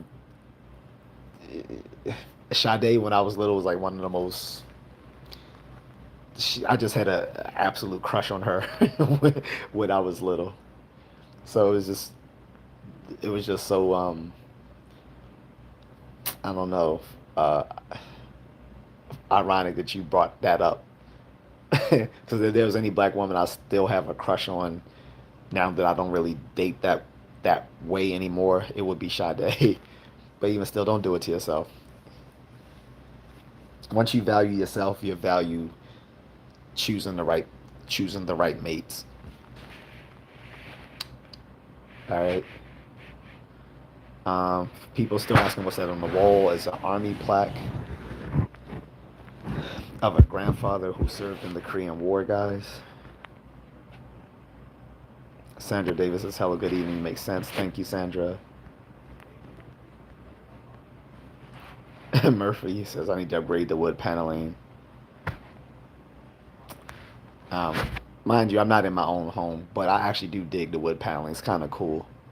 This this this house will take you back into the early '90s, if or '80s rather. But eh,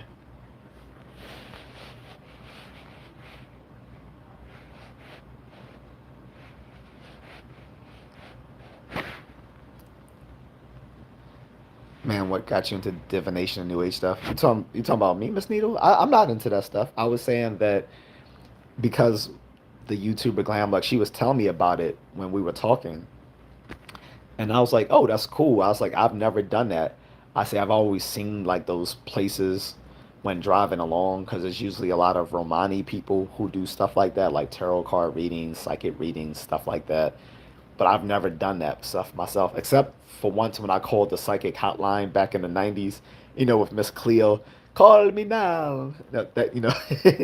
It wasn't Miss Cleo who I called, but it was like when she became popular, there was all these other little pop-up psychic hotlines that was just like hers. So I've done that before in the past.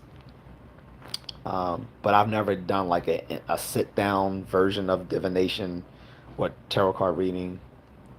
Other than no, well, I did do the Ouija board once with some friends. Like we went out at night. This is in high school. Yes, we in high school we went out late at night and we were all playing the Ouija board. And it was my I went out.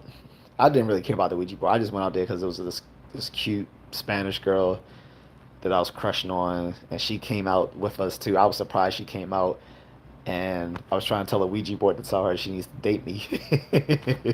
But other than that, like I've really had no interest in New Age or divination type stuff.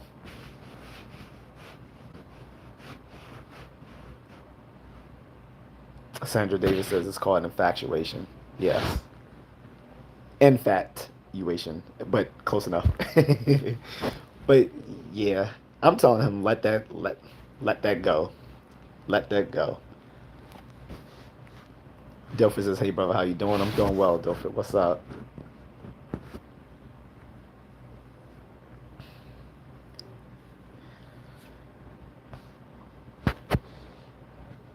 And it says, "Sounds like if she looked like prime Sade, even with 8 kids, LOL, it would be hard to pass it up, especially if she throwing it at you. LOL, I know, bro. LOL, hope you pull out skills on point. Nah, son, telling you, yeah, that's why I would just not do it at all. Because you know, if I go into those trenches, if I go into those trenches, the soldiers aren't pulling back. We're going to rain down terror on those villages. I'm, I'm just saying. So don't do it to yourself because you don't do it to yourself. Just fall back on that. Don't do it. Don't do it.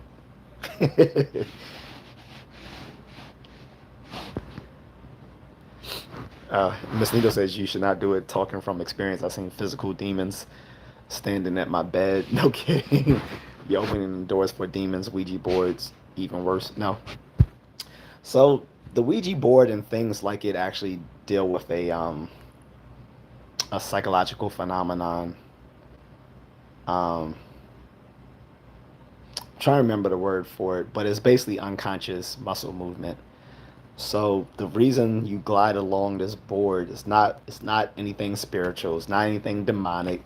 It's not anything like that. It's a very common thing of unconscious muscle movement, and it'll make you think that you are actually being guided by. It's like, but no, all of you have your eyes closed, so you can't tell that all your little unconscious muscle movements are guiding the little thing one way or another. Because most of the times the answers you get aren't even like sensible answers to things unless it's a simple yes or no type thing, and it glides to yes or it glides to no. But often you're getting like nonsense wording, or you might have someone who's actually trying to mess with you guys and and actually guiding it to say certain things to mess with people.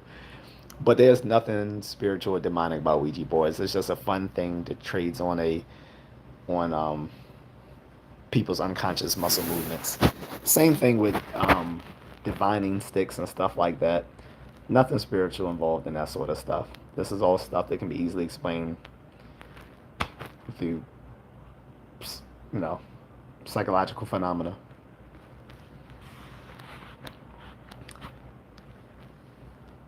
And it says, but now jokes aside, bro, you right though. Appreciate you a lot. No problem. Yeah, go ahead. Like I said, keep going to the gym, get swole, mess with the women after you leave the gym, but not at that gym.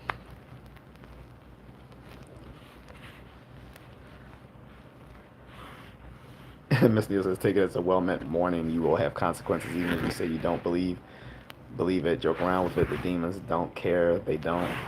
There's there's no such thing as demons. Demons are like what people used to explain mental illness. It's called the demon theory of mental illness. Right? The reason people acted so erratically, behaved and talked so erratically was due to demons controlling them. Now we know they were just experiencing psychotic episodes and probably suffering from things like brain damage, malnutrition, post traumatic stress disorder, major depressive disorders, and the like. In this day and time, there's no reason to posit demons in our everyday lives. If anything, I'm more scared of people than I'm scared of anything that's supposed to supernaturally exist. People are our own worst enemies, which is like part of my topic today.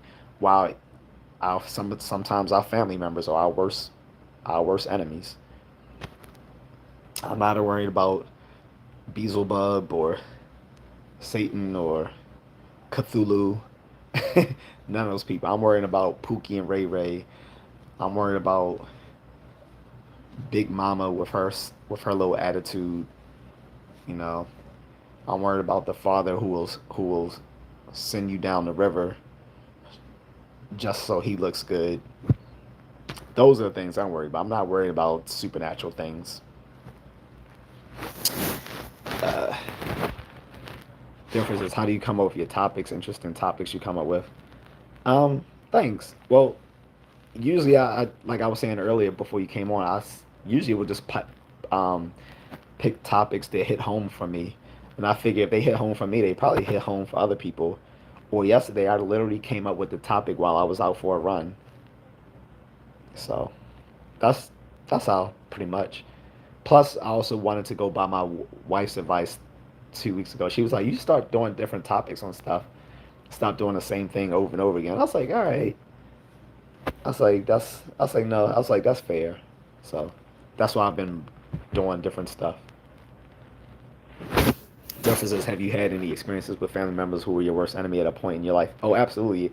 See, I wish you were in the chat earlier. I literally had like 30 minutes when I just went into a rant about family, parents, particularly who like been very manipulative in my life, and then when I pointed it out to them, they tried to gaslight me about it.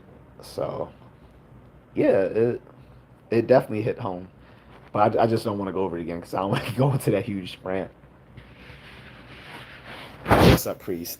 So let me change hands. My uh, hands getting a little tingly.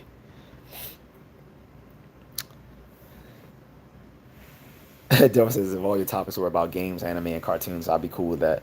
I'd be cool with it too. But apparently, the wife said I should make it more diverse because if it were left to me, I would talk about like philosophy, comic books, psychology, and anime like every day. Like, Priest James says, "What's the topic?" So the topic is, um, are has family been like your worst haters in your life?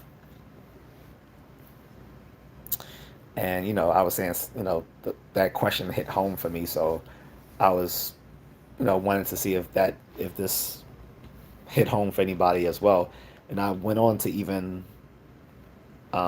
make a bolder claim that I think a lot of black, I think a lot of families in the black community are broken.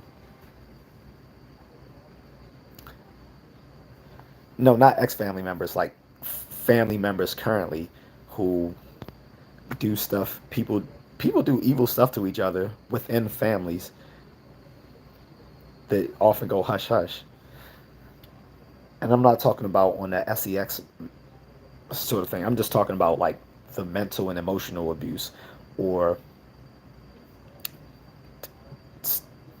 other types of stuff.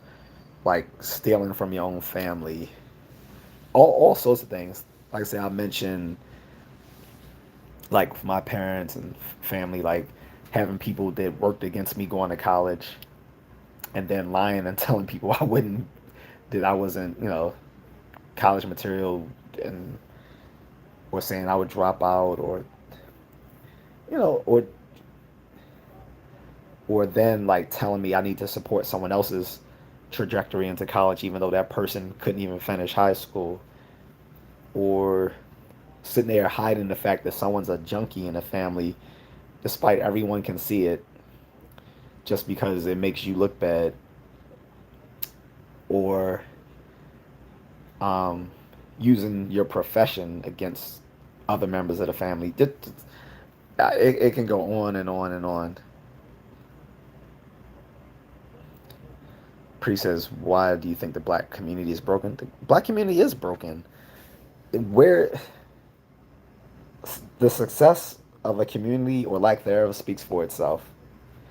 Like overall, the black black Americans have been ascending into the middle class, particularly black men have been ascending into the middle class. But that's despite our problems, not because of them. Um, like I said, broken in the sense that hey, most of us are coming from single mother households. So you're starting off with you're starting off the race with a bullet in the leg.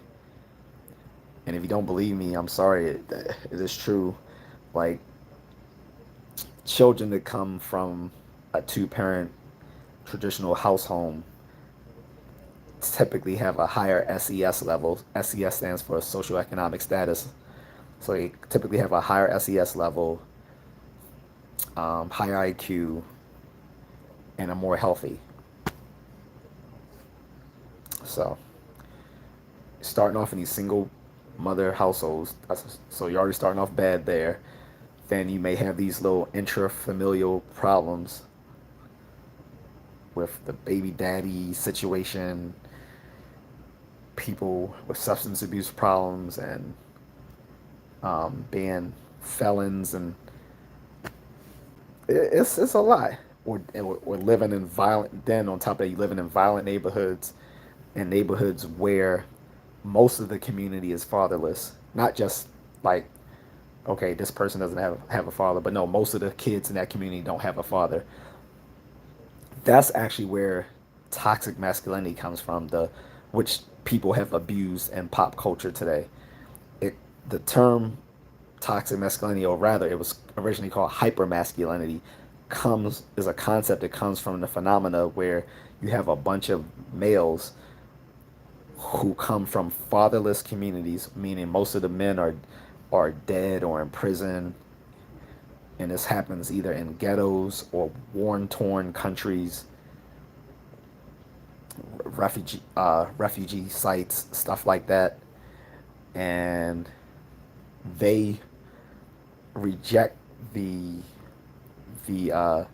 traits of their maternal parents, their mothers, aunts, whatever, and take on uh, exaggerated masculine characteristics, which makes them uber violent, leading to like uh, things like a lot of community violence, gang warfare, and the such, which we see again like in inner cities and some of these war torn places like Sudan and stuff like that. That is what hyper masculinity actually describes, and that happens in the inner cities of Black American communities because the Black community is broken. So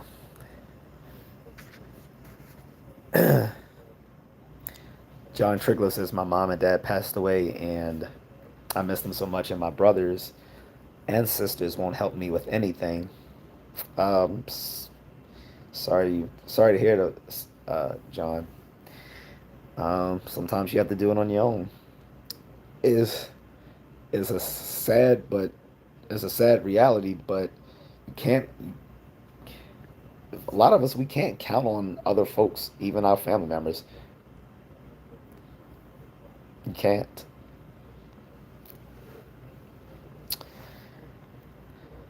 Wow, that's amazing. I saw Kwaizi Mafume on NHK World News. NHK World News is like a Japanese news for like non-Japanese, and they're showing all these. They're showing the U.S. presidential election. They show Kwaizi Mafume. I've met him a number of times. He's from Maryland. Very nice guy. But anyway, back to the subject. Priest says, "What can we do to, what can we change to bring awareness?" I think this is what we do. We talk about it. We are open about it. This is what the manosphere. This is what the manosphere is about, particularly the black manosphere. Or this is what the black manosphere should have been about before it got corrupted by a bunch of morons and pro-blackity blacks and people who wanted to suck at the teat of just pearly things. Like they let a white Midwestern woman with no experience with the black community sit there and lead the black manosphere 2 years ago. Like this is what the Black Manosphere was about. It was like bringing awareness to these sort of topics and talking about it. And people have talked about this in way more articulate ways and better productive video content quality than I have. People like Dennis Sperling, Esquire, people like the lead attorney, people like the late great Kevin Samuels, our Poor Man's Podcast, and a bunch of other folks I can mention. I just can't think of right now. But that's what you do. You talk about it. You bring awareness about it by airing out this dirty laundry. Like family members can manipulate and abuse one another when it's only behind closed doors. So Delver says, I can never imagine my immediate family ever trying to cause harm to me mentally or physically, but I've heard of horror stories of crap that goes on in other families. Yeah, like I'm not gonna pretend my family was the worst, but they definitely wasn't the best. Like I said, working against me going to school. Um, trying to get me out of my profession just because you don't like it. Um, People willing to call false police reports on other people in the family. Like it it's crazy. It Family members with substance abuse problems, and everyone's pretending they don't see it. It's crazy.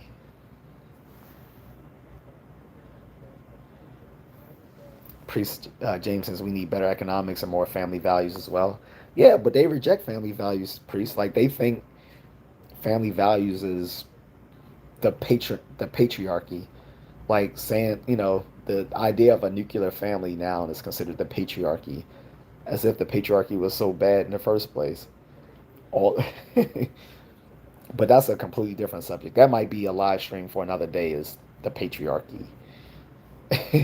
But yeah, uh, telling people, to achieve and do stuff like that, that somehow is that somehow is mansplaining or patriarchy and all this sort of stuff. Like the black community has become a matriarchy.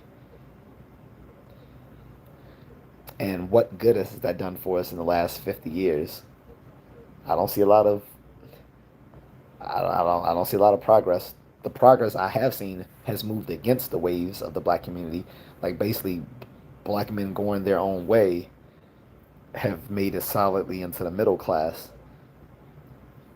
But it wasn't because of the black community. It was moving away from the black community that allowed them to achieve.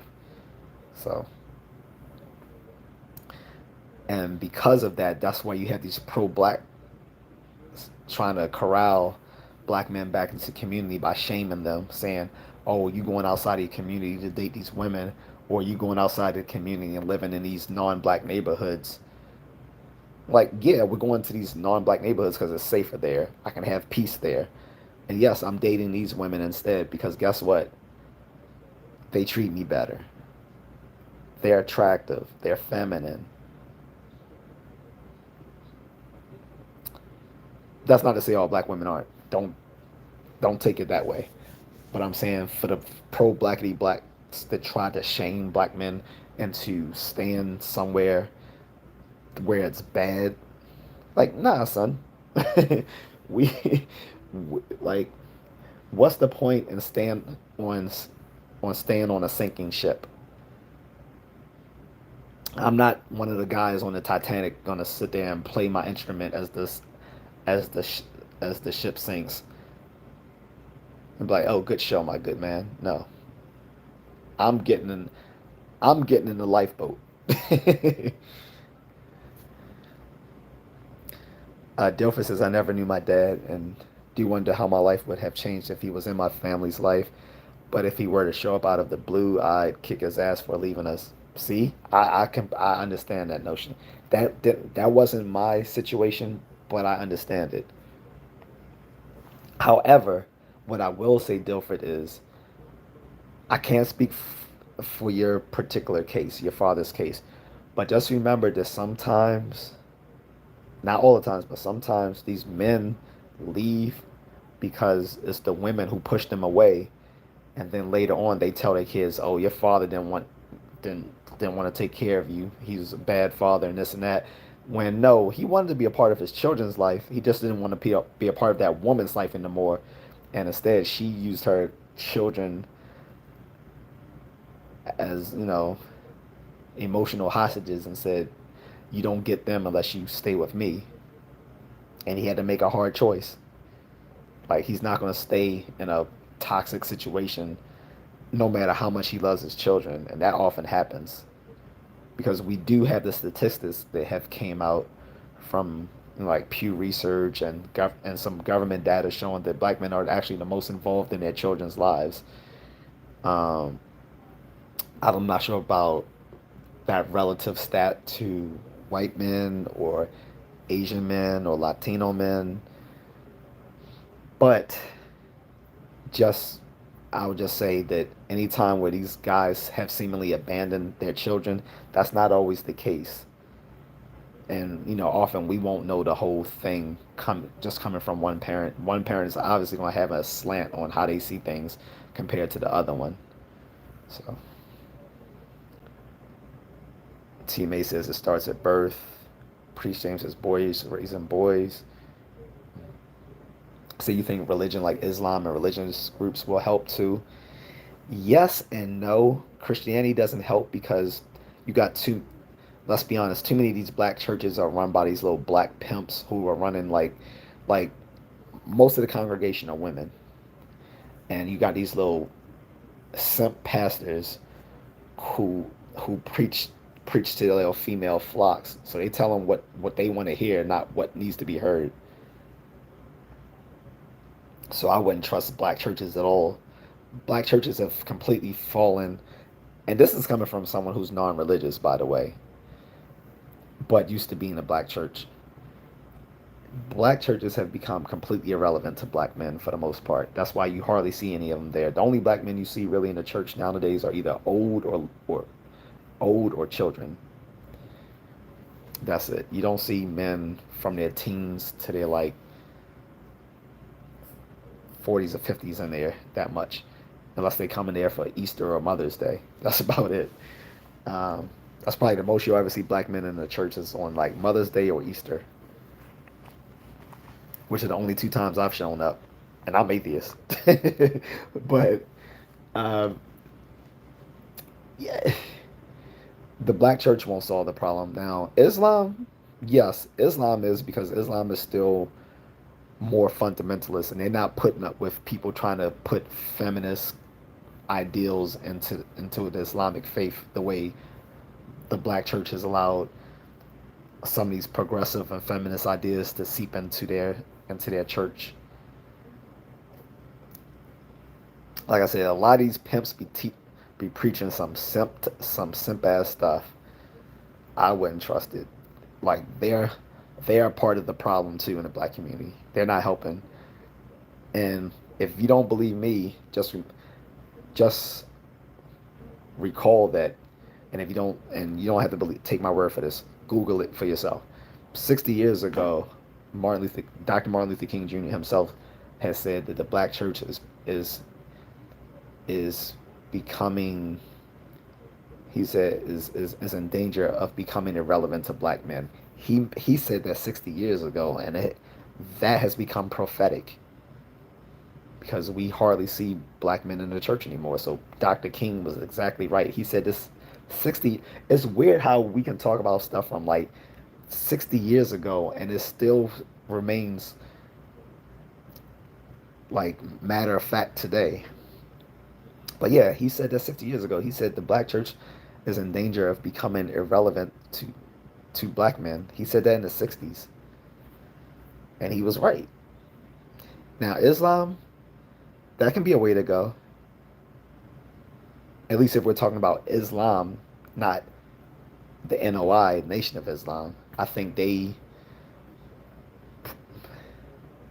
a little bit of simping in the NOI. Now, I'm not trying to piss anyone off. But yeah, if you're talking about like Sunni Islam, I don't know much about the Shiite Islam, or Sufism for that matter. But I know like as far as like Sunni Islam, oh yeah, they're gonna get you right.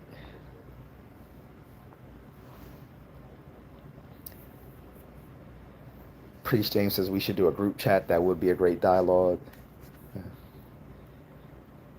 Uh, have you read The Miseducated Negro? Um, I I had it in my other home. I have not read it yet. Wait, did I? Sometimes there's literally so many books I've read that sometimes I forget the books I read. I don't think I. No, no, I didn't read it. I'm pretty sure I didn't read it because I would have remembered something out of the book if I did. It's been on my reading list and I never got to it. It's probably because I can't even find the book now. There's so much crap in that other house that I think I lost it. I'll actually have to find it, but it was on my reading list.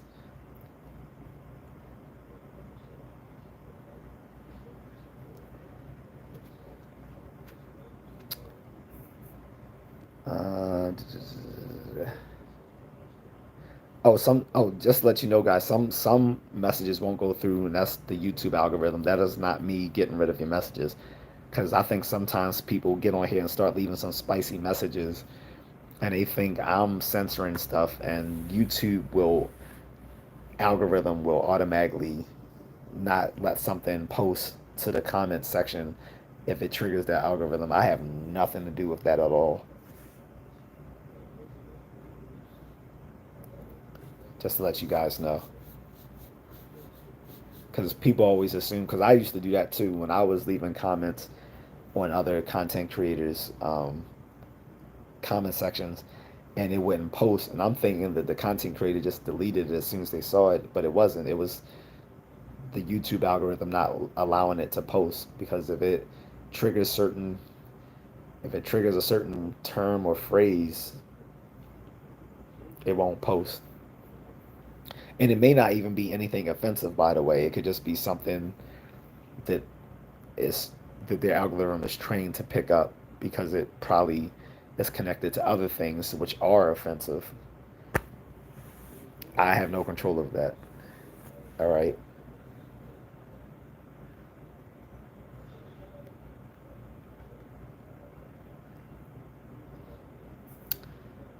By the way, Priest James, I'm guessing you got that name from from one of our favorite '70s black exploitation films. I think that was his name in Superfly, right? Priest James. So I remember it was like, yeah, Superfly, The Mac, Del Shaft, of course, Dolomite, which was a parody of those films. Um, then you have some of the female ones like Cleopatra Jones, and who one of my cousins is actually that's his cousin. I think the actress who played her. Um, but anyway,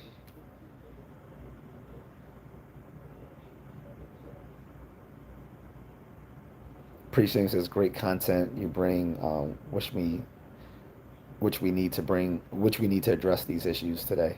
Yeah, I think it was worth addressing. Like I said, the black community has broken families. We have people that work against each other in our own families, which is horrible. It's like we already got enough issues to deal with outside that we gotta deal with stuff internally. Like it's crazy, and it's like I know I'm not the only one that's going through that sort of stuff because I've seen other red pill content creators bring this up in their videos and live streams. Like like I said, Dennis Sperling went hard in the paint talking about black mothers and the problems in the black community. He brought that stuff up. Kevin Samuels used to bring that stuff up. Lead attorney used to talk about family law and how messed up it is, and yeah. But yeah, I thought it was worth addressing, and I knew it would be a spicy topic, but unfortunately, I had a lot of people who were just like trolling. They weren't really adding to the conversation, and like for a hot 30 minutes or so, I had actually lost my comment thread. So I went into this rant before I could actually find the comment section again. James Priest, I mean, excuse me, Priest James says you think interracial is dating. Excuse me, do you think interracial dating is good for the black community? It's funny because I was just talking to um, my boss earlier, and he think like he's on that pro-black thing where he was like, well, I don't think people should date outside their race and this and that. And I'm not going to challenge him on that because I'm like, I'm not going to someone I'm dealing with on a work basis. I'm not going to challenge their thoughts on such things. But he's completely in the wrong. First of all, what he's considered race is dubious at best. There, like I'm not saying there aren't different that I'm not saying that race is only a social construct because I've I've talked in length about that sort of thing. Why that's why that's a wrong-headed assumption. However, saying like saying you should only date within your race just makes a lot of hidden assumptions. One is that the women of your race are going to have your best intentions. Two is that you're going to find that everyone is going to find them attractive. Uh, and there's a lot of other assumptions that go into that. But in any case, um, we shouldn't. I don't think we should date or not date for the sake of the community. You should date or not date for the sake of you as the individual. You are not you, the individual, are not the community. The community is made up of individuals, and America was founded on individualism. I'm not going to do something at the sake of my own at the sake of my own happiness, at the sake of my own freedom, at the sake of my own reason, at the sake of my own best interests, for the interests of the so-called black community. Where was the black community when I needed help? When I was going to college, where was the black community? When I needed certain things done, where is the black community? But people always want to say, "Oh, but you got to do stuff for the community." Okay, it, doing if you're going to do stuff for the community, whether it's the black community, white community, Asian community, Latino community, whatever, it has to be quid pro quo. You're only doing stuff for the community because the community is going to do something for you. If the community is not doing anything for you, there's no point in you rationally. It would be irrational for you to do anything for the community. What is the black community doing for black men? For the last 50 years, how were we treated within the black community?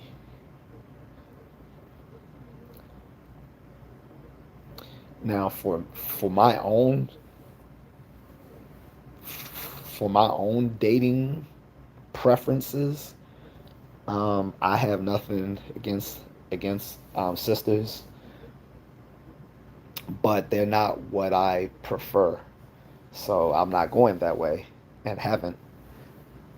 But no one should date for social.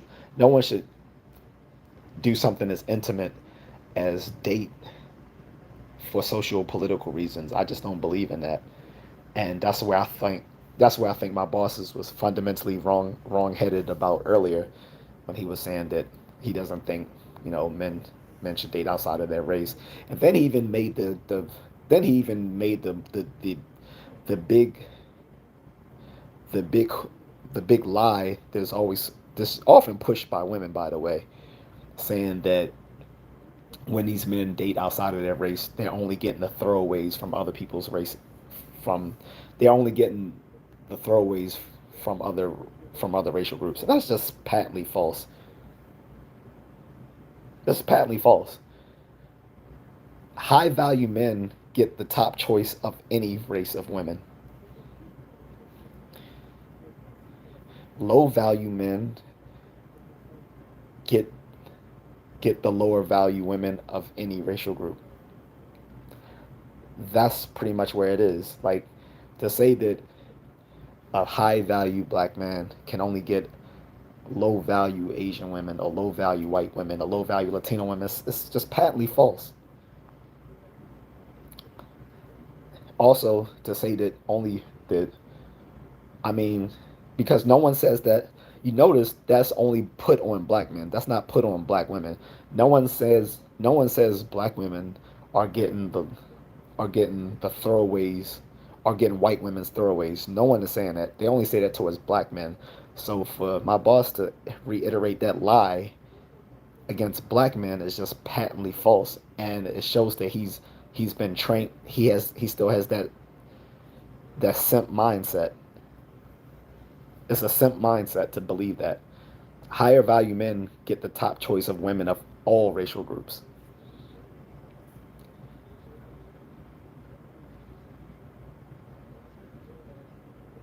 Amo, you're wrong. You says most interracial relationships don't last. Actually, interracial relationships, depending on whom they are with, actually last longer than intra-racial relationships. So that's not you have no evidence to back that up. You're just making assumptions. That's just not true. Black relationships break more than interracial relationships with black men with women of other races. Those tend to last longer.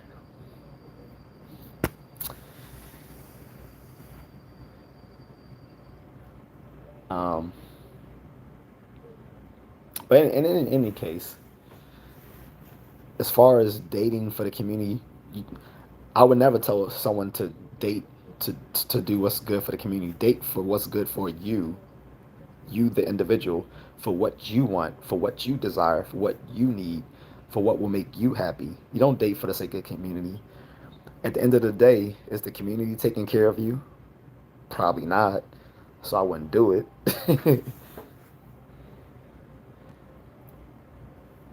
Blame Dirty says my wife is in the same race and we've been married 30 years. Facts. Absolutely. Absolutely. Amos says, tell me how many white women and black man relationships that you know personally that lasted for more than 10 years. Let's hear it. See, that's not how behavioral research works, Emma. The way we go about knowing things in the scientific world is that we use facts, data, and statistics. We don't go by casual observations. Casual, casual observations don't mean shit because they're subjective. That's not how science works. That's not how reason works. When we look at evidence, we want independent evidence to support a claim, non-tendentious evidence, which means we're not using evidence that presupposes the very thing that we are examining.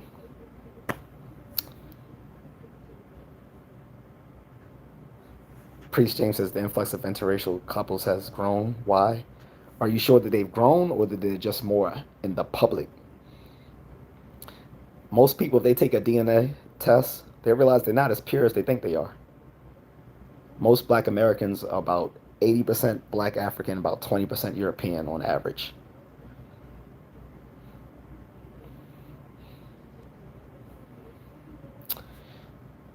Uh, there was an old saying in the American South that says, and excuse my blunt usage, but excuse my blunt language here, but there's an old saying in the American South that says, if a white person shakes their family tree long enough, a nigga will fall out. Interracial relationships is not new. It's just more in the public.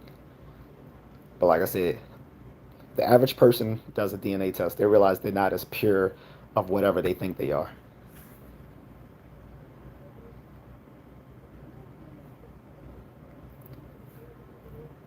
Priest says, what do you think the black man mindset is? So I can't say what the black man mindset is because I can only speak from my mindset. But what I would say is that we have to do what's good for us. We can't worry about the community at large. The community at large has failed us for the last 50 years. So why keep supporting something that's failing? In what other venue or industry would you support something that's been failing for like half of a century? It would be time to abandon that project, right? And the fact that our genitals carry the scion of our race means that we'll carry on the black community wherever we go. If we decide to date white, Asian, Latino, Indigenous, Pacific Islander, Aborigine, whatever, they're still gonna be black. So, like I said, the rational person will care about the individual over the community. There are certain times where you should put community over individual, but most of the times you should put the individual over the community. And to go back to being a nerdy Star Trekker, again, a Trekkie,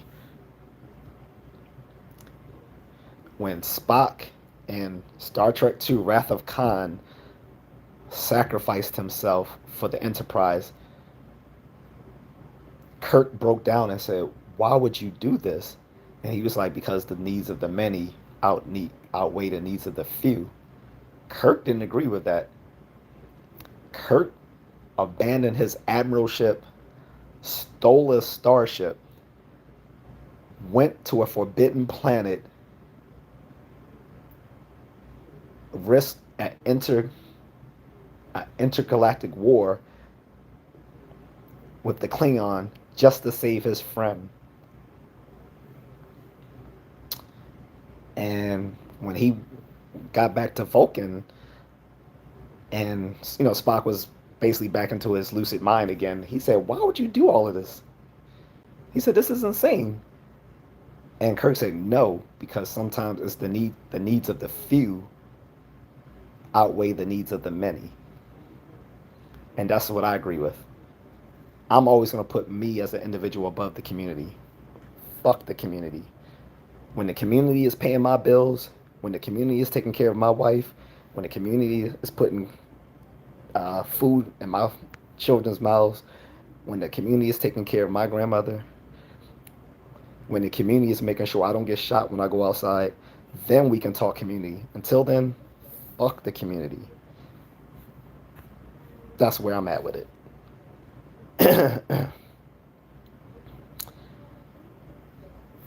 C.J. Johnson says statistics can also be misrepresented depending on how the data is obtained, i.e., surveys, etc. No, so yeah, absolutely right.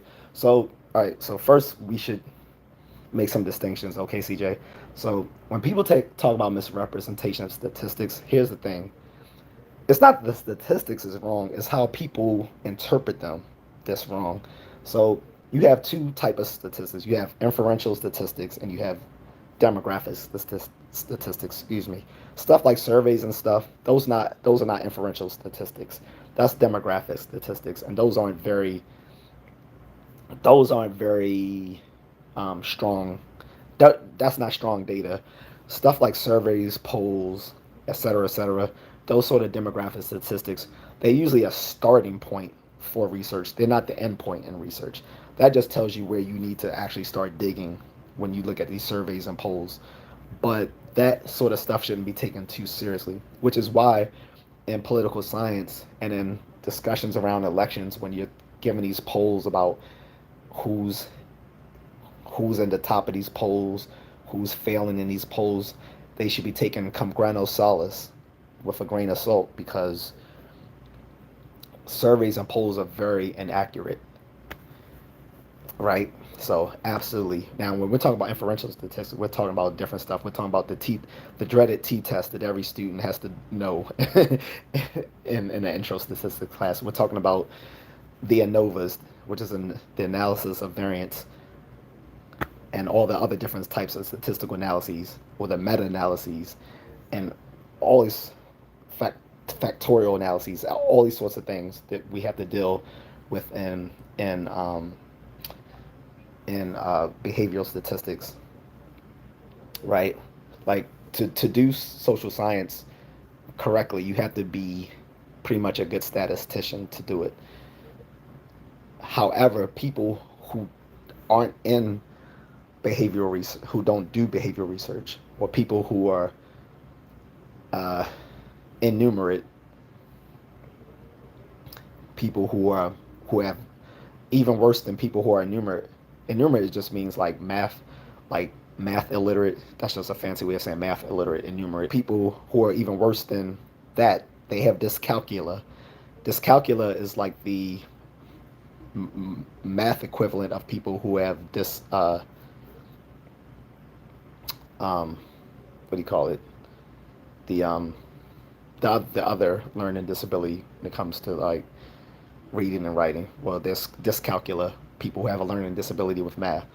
You have a lot of these people who are math illiterate or inferior math skills go into things like journalism and community activism and all this sorts of stuff that will talk about stuff in a very incorrect way when it comes to facts, statistics, and data. That's why the general public is often not well versed in some of these things because they don't know how to interpret this stuff for themselves. They don't know how to read a research report. They don't know how to look at a statistical findings and find whether this is actually a strong or a weak statistical inference, right? That's where we get into misrepresentation of statistics because people are either illiterate when it comes to statistics and math, or they don't know how to, even if they do know it, they don't know how to interpret it correctly. So, C.D. Johnson says non-response bias. There's so many cognitive and cognitive and perceptual biases. We could spend a whole hour just talking about that alone. Fortune says, "What's your nationality?" Well, I'm American. You don't literally see the Army plaque up here. Blame Dirty says about who makes you feel good in all ways, just not just visual.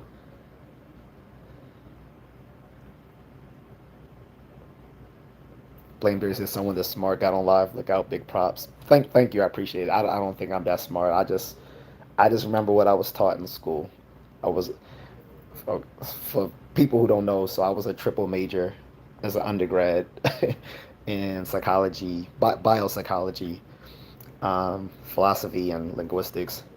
And then I started off, didn't finish grad school, but I started off grad school um, doing a few cognitive science courses and then starting off a master's in psychology, which still want to complete.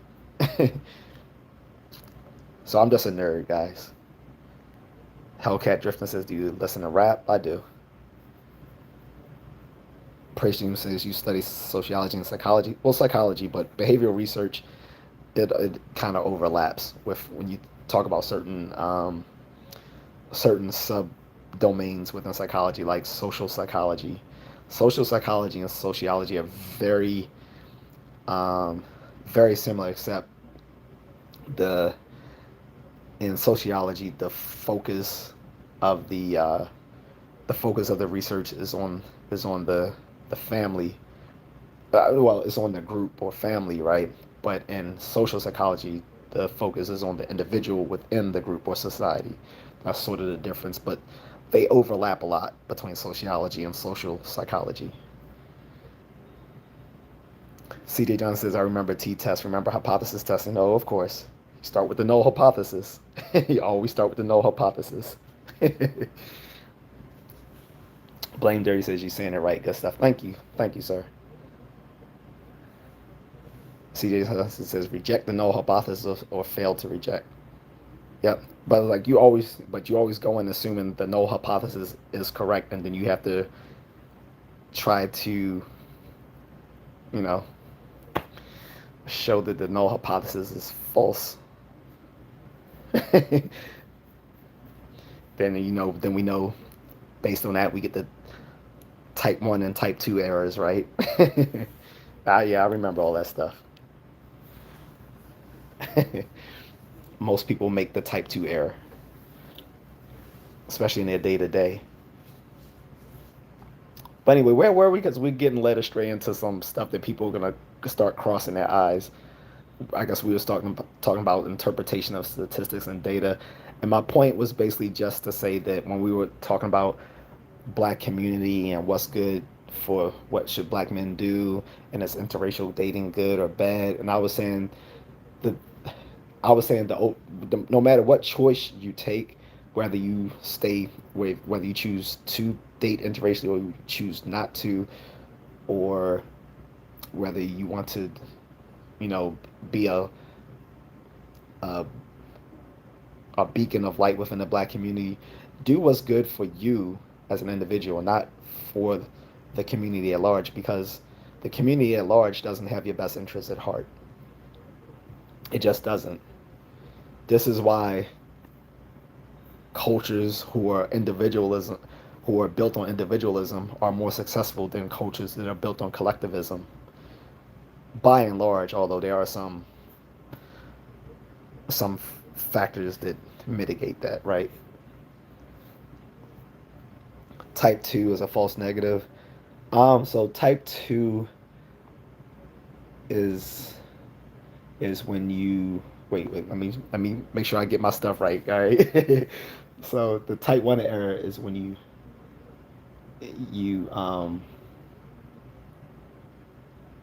don't is it when you don't reject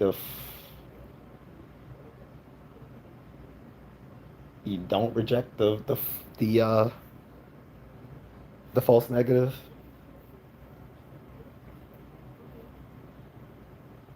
And I'm sorry, it's late. Let me make sure I get my stuff correct, guys. Hold up 1 second. Preaching to his individual decision. Yeah, like I said, you can do stuff for the good of the black community, priest, but make sure it is your decision and not a decision that was placed upon you because you feel you have some collective burden put upon you either by your family or by the community. If you choose to do what's good for the community at large, make it that it was your decision and not because there was a undue burden put on you for that.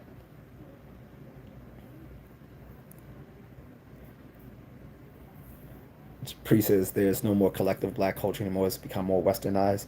Well, black culture has always been westernized because ever since we set foot here, black American culture has been set apart from black African culture because as soon as they had children here, like they were completely divorced from the stuff that happened back there. Like they were robbed of that culture, their religion, that language. So most of the stuff they learned was from that American culture. That's why it's funny that people wouldn't think Americans I mean, black people are Americans, and they're more Americans than many of the white people who came here later in the 1800s and 1900s. Like, we've been here longer. Like,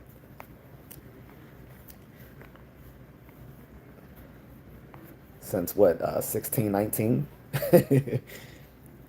Like, we didn't, I don't think there was any black people who came in 1607 to Jamestown or whatever, but we did arrive at least by 1619. We've been here that long. That long, guys. And then I'm not going to even get into there were like black people did were in these ships with the Spanish conquistadors, especially people probably have heard of the black guy who became who became part of the conquistadors, the guy Estefanico. So we've been coming here a long time. So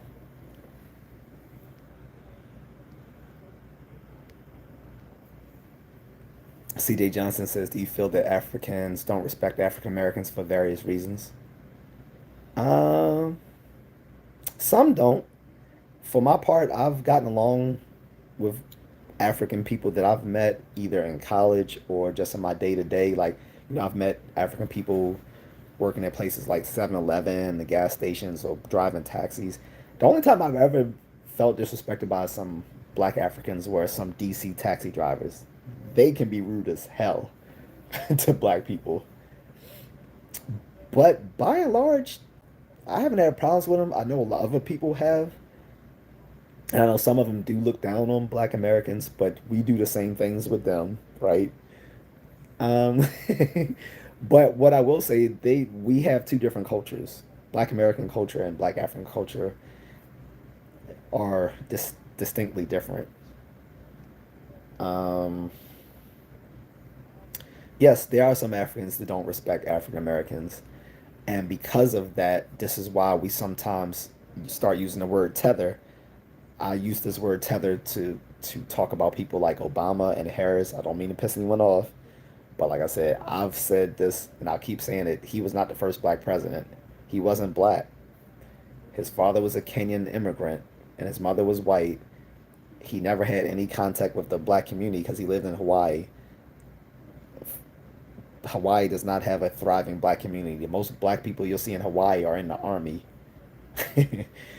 um, First, most of the women he dated were white, and there's nothing wrong with that. However, he was never in touch with the black community. Um, the first time he got in touch with the black community was as a community activist in Chicago, and I think he only did that to pad his resume to get into Harvard Law after he graduated from Columbia. But he wasn't black. He was a tether, especially when he started saying we shouldn't get reparations and all this sort of stuff. I'm like, okay, slow your roll. You're not even black. You shouldn't be talking on this. Same thing with Kamala Harris. Like, she's not black. She was black, Jamaican, and Indian. Yeah, she went to Howard. So what? There's a bunch of people who go to Howard that aren't black. There's a bunch of women who join black sororities who aren't black. Everyone knows the sorority, whether the AKAs or the Deltas or the or the Sigma Gamma Rho or the other ones, the ugly ones. Sorry, oops, did I say that? But the one like they all have like non-black women in those sororities. So what? Big deal. And on top of that, where was her blackness when she was a state's attorney in California, just locking up black people like it was nothing for stupid stuff like truancy and weed. Those are tethers. Kai Sanat, he's a tether. He started talking shit about black people, even though it's a bunch of black people who support his platform. He looks like a dirty mop turned upside down. Got the nerve to be talking about stuff. He ain't even finished college. I'm like, shut up. He's a tether.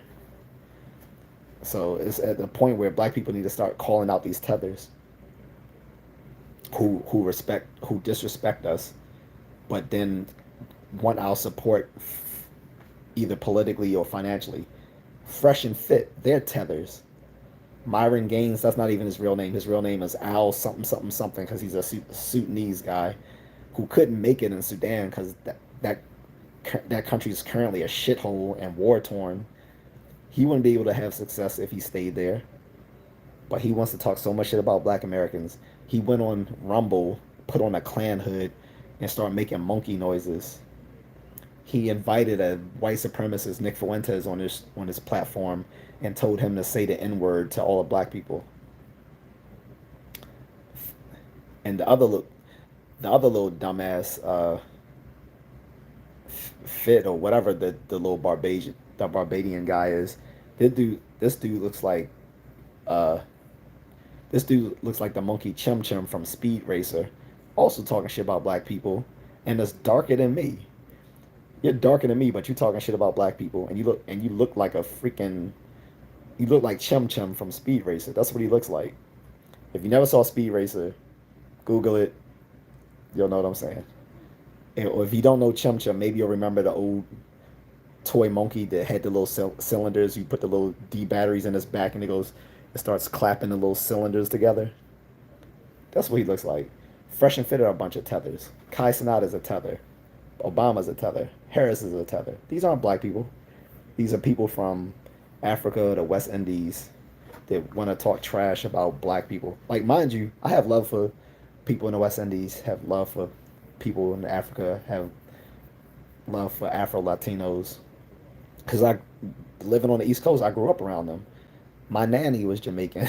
And I lived, because the place where I lived in Baltimore was a Jamaican community. It's the same area where Jada Pinkett is from, because her mother's Jamaican. But when they start talking against the black community, or black people rather, in the community, you know, I'm gonna call them tethers, because they don't have our history and culture. They just share our skin tone, but you know, don't have our interests at heart. So sorry for that long tirade. Priest says, I think blacks going back to Africa, cultural roots.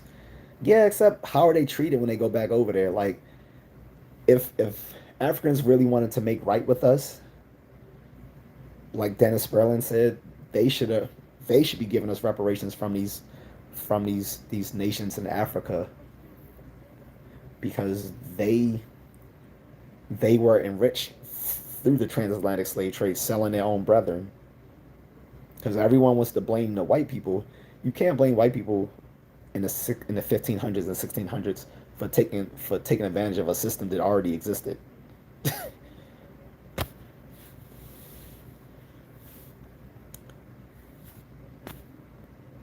And it still goes on today. Not legally, but it still goes on today. Matter of fact, the last country in the world that was still practicing it legally was in Africa. It was Mauritania. They didn't outlaw slavery until 2003.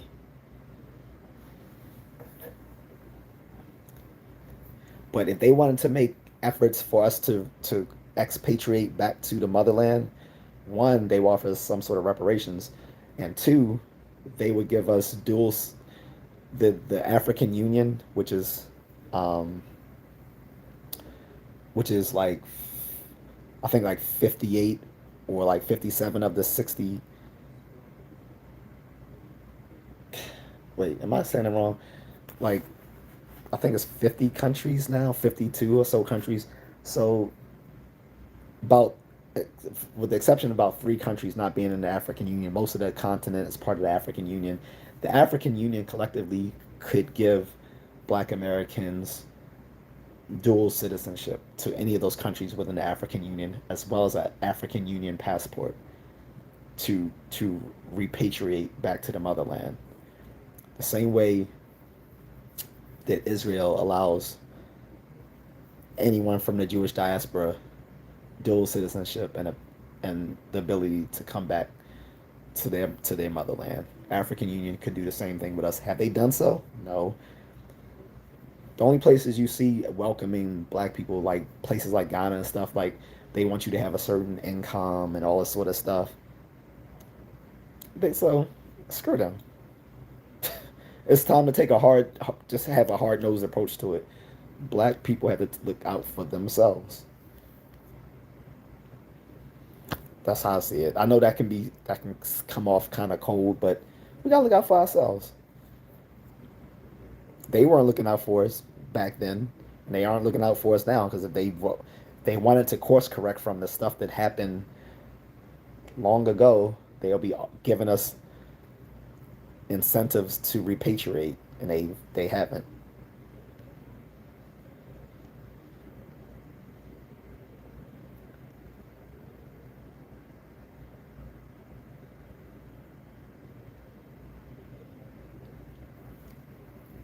We still, as a matter of fact, there's even a show on National Geographic that talks about the last slave ship from Africa.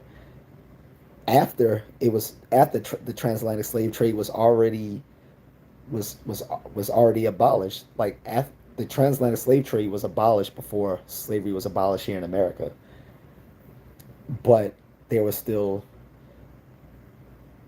ships coming here illegally transporting slaves. So that's your first. So that's your first start for looking for reparations. Is these two sli- these the two lay excuse me the two last slave ships that came here illegally after the transatlantic slave trade was abolished by Britain and the UK by Britain and the United States. There were still people smuggling slaves here after that transatlantic slave was abolished. One was called the and the and this, like I said, it's a documentary on National Geographic. You can check out. It's called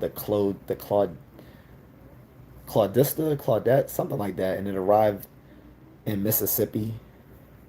So that's your first aim at the reparations. Then you go to the continent and say, hey, why are you guys, say, whatever country Benin, what the the modern nation where Benin and all of that, where they were still illegally smuggling these people out of the country.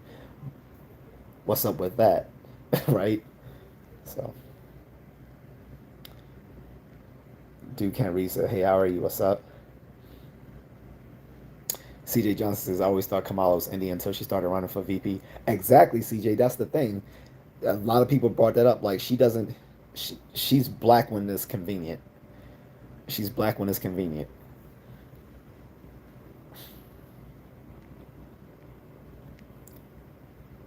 Blame this is LMO. Laugh my ass off, called him a dirty mop. He does like a dirty mop.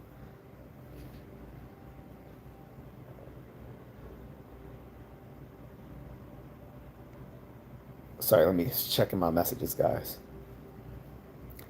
Priest James says no such thing as black Greek culture. Well, if you talk about fraternities and sororities, I'm not.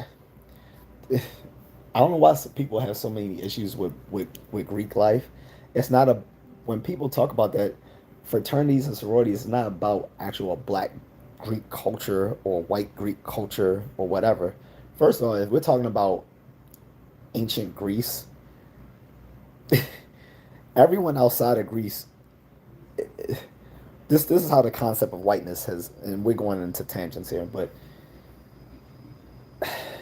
this is how the concept of whiteness has changed so much over the last 3,000 plus years. For the people of ancient Greece, the only people who were white were people of the Greek city states. People outside the Greek city states were considered barbarians. So even whiter people in Northern Europe weren't considered white to the ancient Greeks and Romans. They were considered barbarians. They weren't considered white. Then, as whiteness was extended to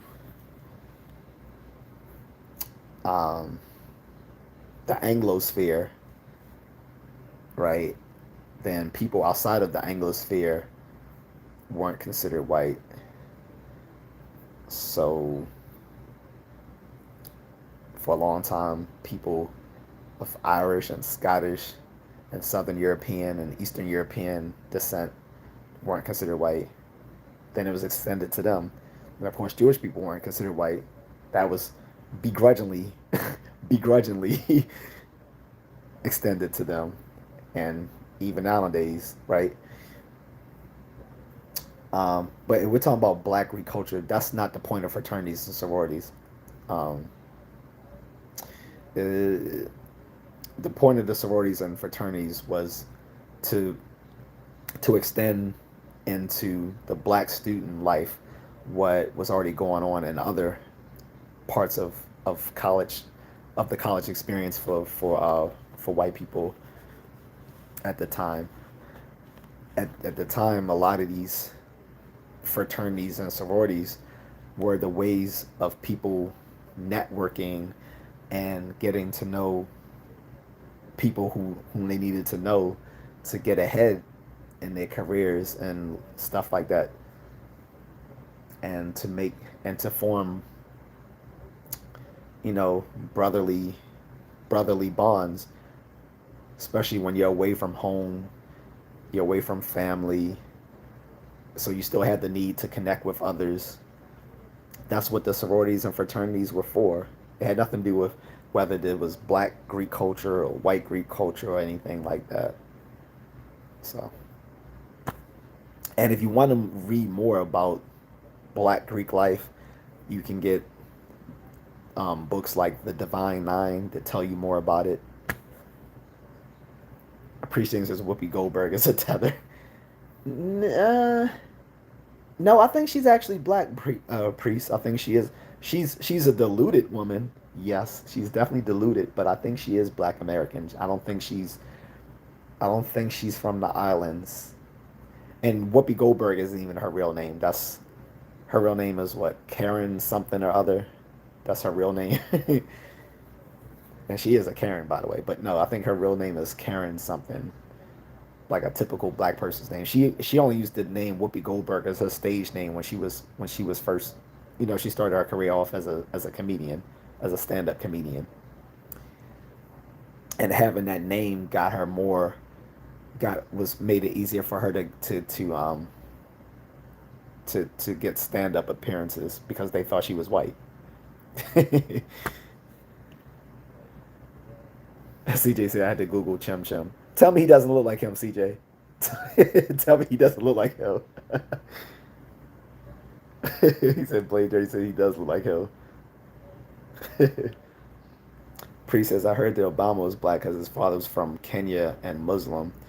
So his father was Black African, but I'm saying he's not black. He's when I say he's not when I say he's not black, I'm saying he's not a Black American person. Let's be clear, a lot of Africans, not all, but a lot of Black Africans don't consider themselves black. And we all know this for a fact. A lot of, especially in Kenya, some of them Kenyans are like, don't call me black, I'm Kenyan. Or they might even say the specific tribe that they're from, like the Kikuyu or something like that. But they'll say, I'm not black.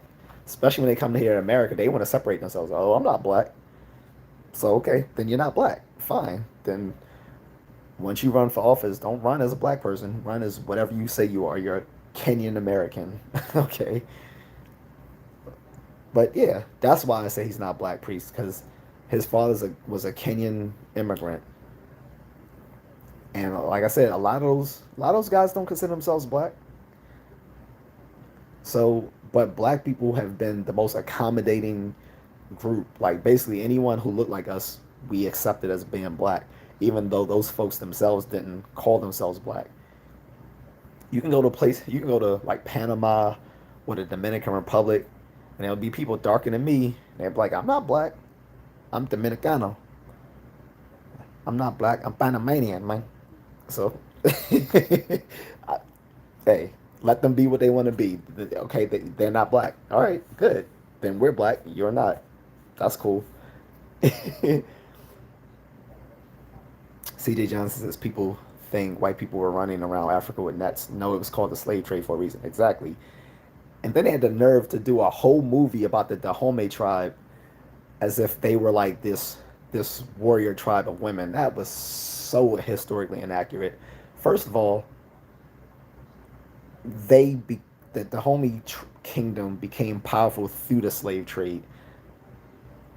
Like literally literally like just trafficking everyone, all their neighbors around them, making war on their neighbors purely for the sake of slavery. That's how the Dahomey Kingdom became famous. And as far as there being this woman army in the Dahomey Kingdom, that wasn't that's just wasn't true. There were women who served in the army, but that was largely because so many of their men had even been killed or sold off to slavery as well by them, by the Dahomey Kingdom. They not only enslaved their neighbors, they enslaved many of their own people as well. That's why there wasn't a lot of men, so they had to have women in their armies. And by the way, they weren't that good.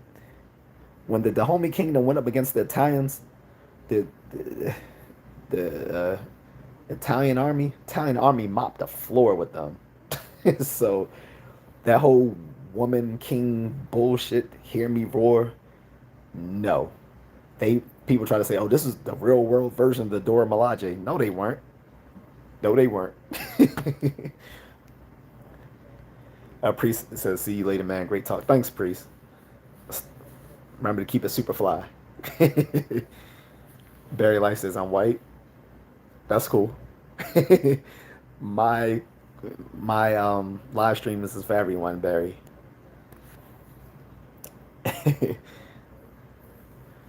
But yeah, so guys, I'm about to go myself. It's midnight. Uh, and I should have worked out, but I'll course correct for that in the morning. But this has been a great chat, actually. Um, and not only that, like I said, the focus of the original topic was, you know, has have you had family members that were like your worst haters? And I think it was just a natural extension to go into the fact of some of the how broken the black community is in general. Because I guess it's a natural extension to go from, you know, a the a broken family and individual members being felt being um, disadvantaged within their own family to looking at members of the black community feeling taken advantage of by the community. I think it was a natural extension of that within this chat. So that's cool. Blame Dirty says sometimes it seems like movies are skewed to bring up political things and might not be saying it right. Yeah, this you can always see that it's often hidden messages within movies, which is why we shouldn't let cl- um, not so clever filmmakers try to gaslight us when they say, "Oh, my movie doesn't have any hidden messages." Oh, is that right, Leslie Hetland, queer filmmaker who worked for Harvey Weinstein, who said she wanted to make a movie about her journey as a queer woman. None of that had anything to do with how you made the acolyte. Okay, sure. No hidden messages, no so-called hidden political social messages at all. Right. all the all the white men in the movie, I mean in the show are evil. No hidden messages there. The people who are known to be the good guys are now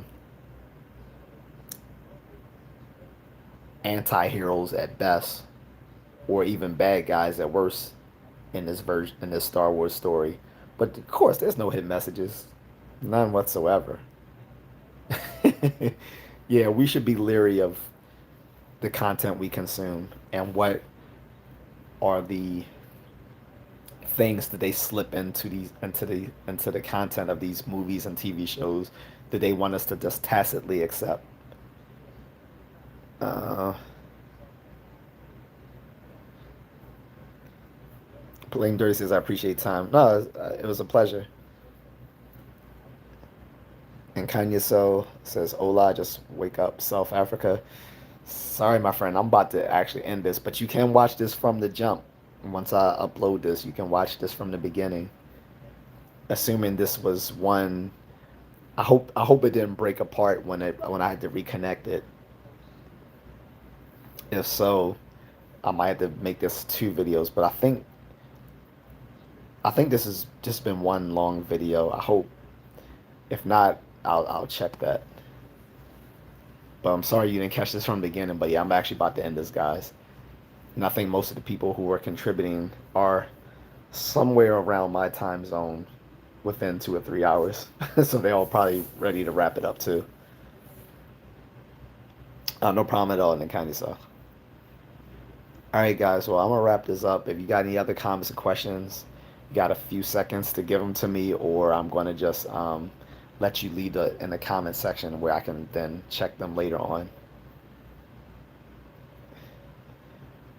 I don't know what the caller says. Hello, what's up?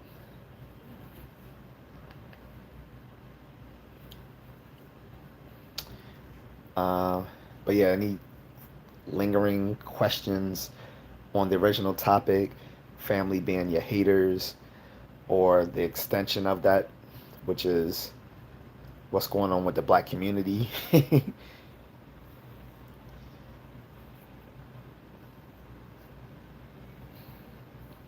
If not, I'm gonna wrap this up. Oh, should I give it a few seconds? Because I know people might be typing.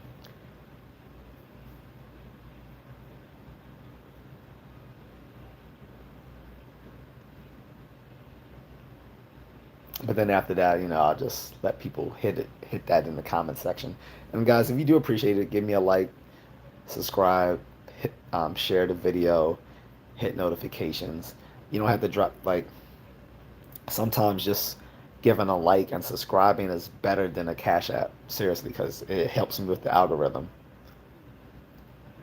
I'll take a cash app too, by the way. But I'm saying, I don't ask of your money. We all, work hard for our money, presumably, right? Um, and even if you don't work hard for it, it's still your money, right? So I don't ask people to give me their money, but you know, if you enjoyed this, just give me a like and a subscribe. Just good enough for me. And if you share it, even better. And to address questions that will always come up. Yes, that is wood paneling. No, this is not my house. Yes, this is an old person's house. Yes, that is an army plaque on the wall. No, it's not mine. It is a grandparent who served in the Korean War. Um, and I don't know what else. No, I'm not Don Cheadle. No, I don't look like him. I appreciate the reference. I wouldn't mind his money, but we're at least like 15 years apart, if not more. And I look better. Um, and I think that should do. All right, guys. So I'm gonna wrap it up. Everyone have a good evening or a good day. Thanks, guys.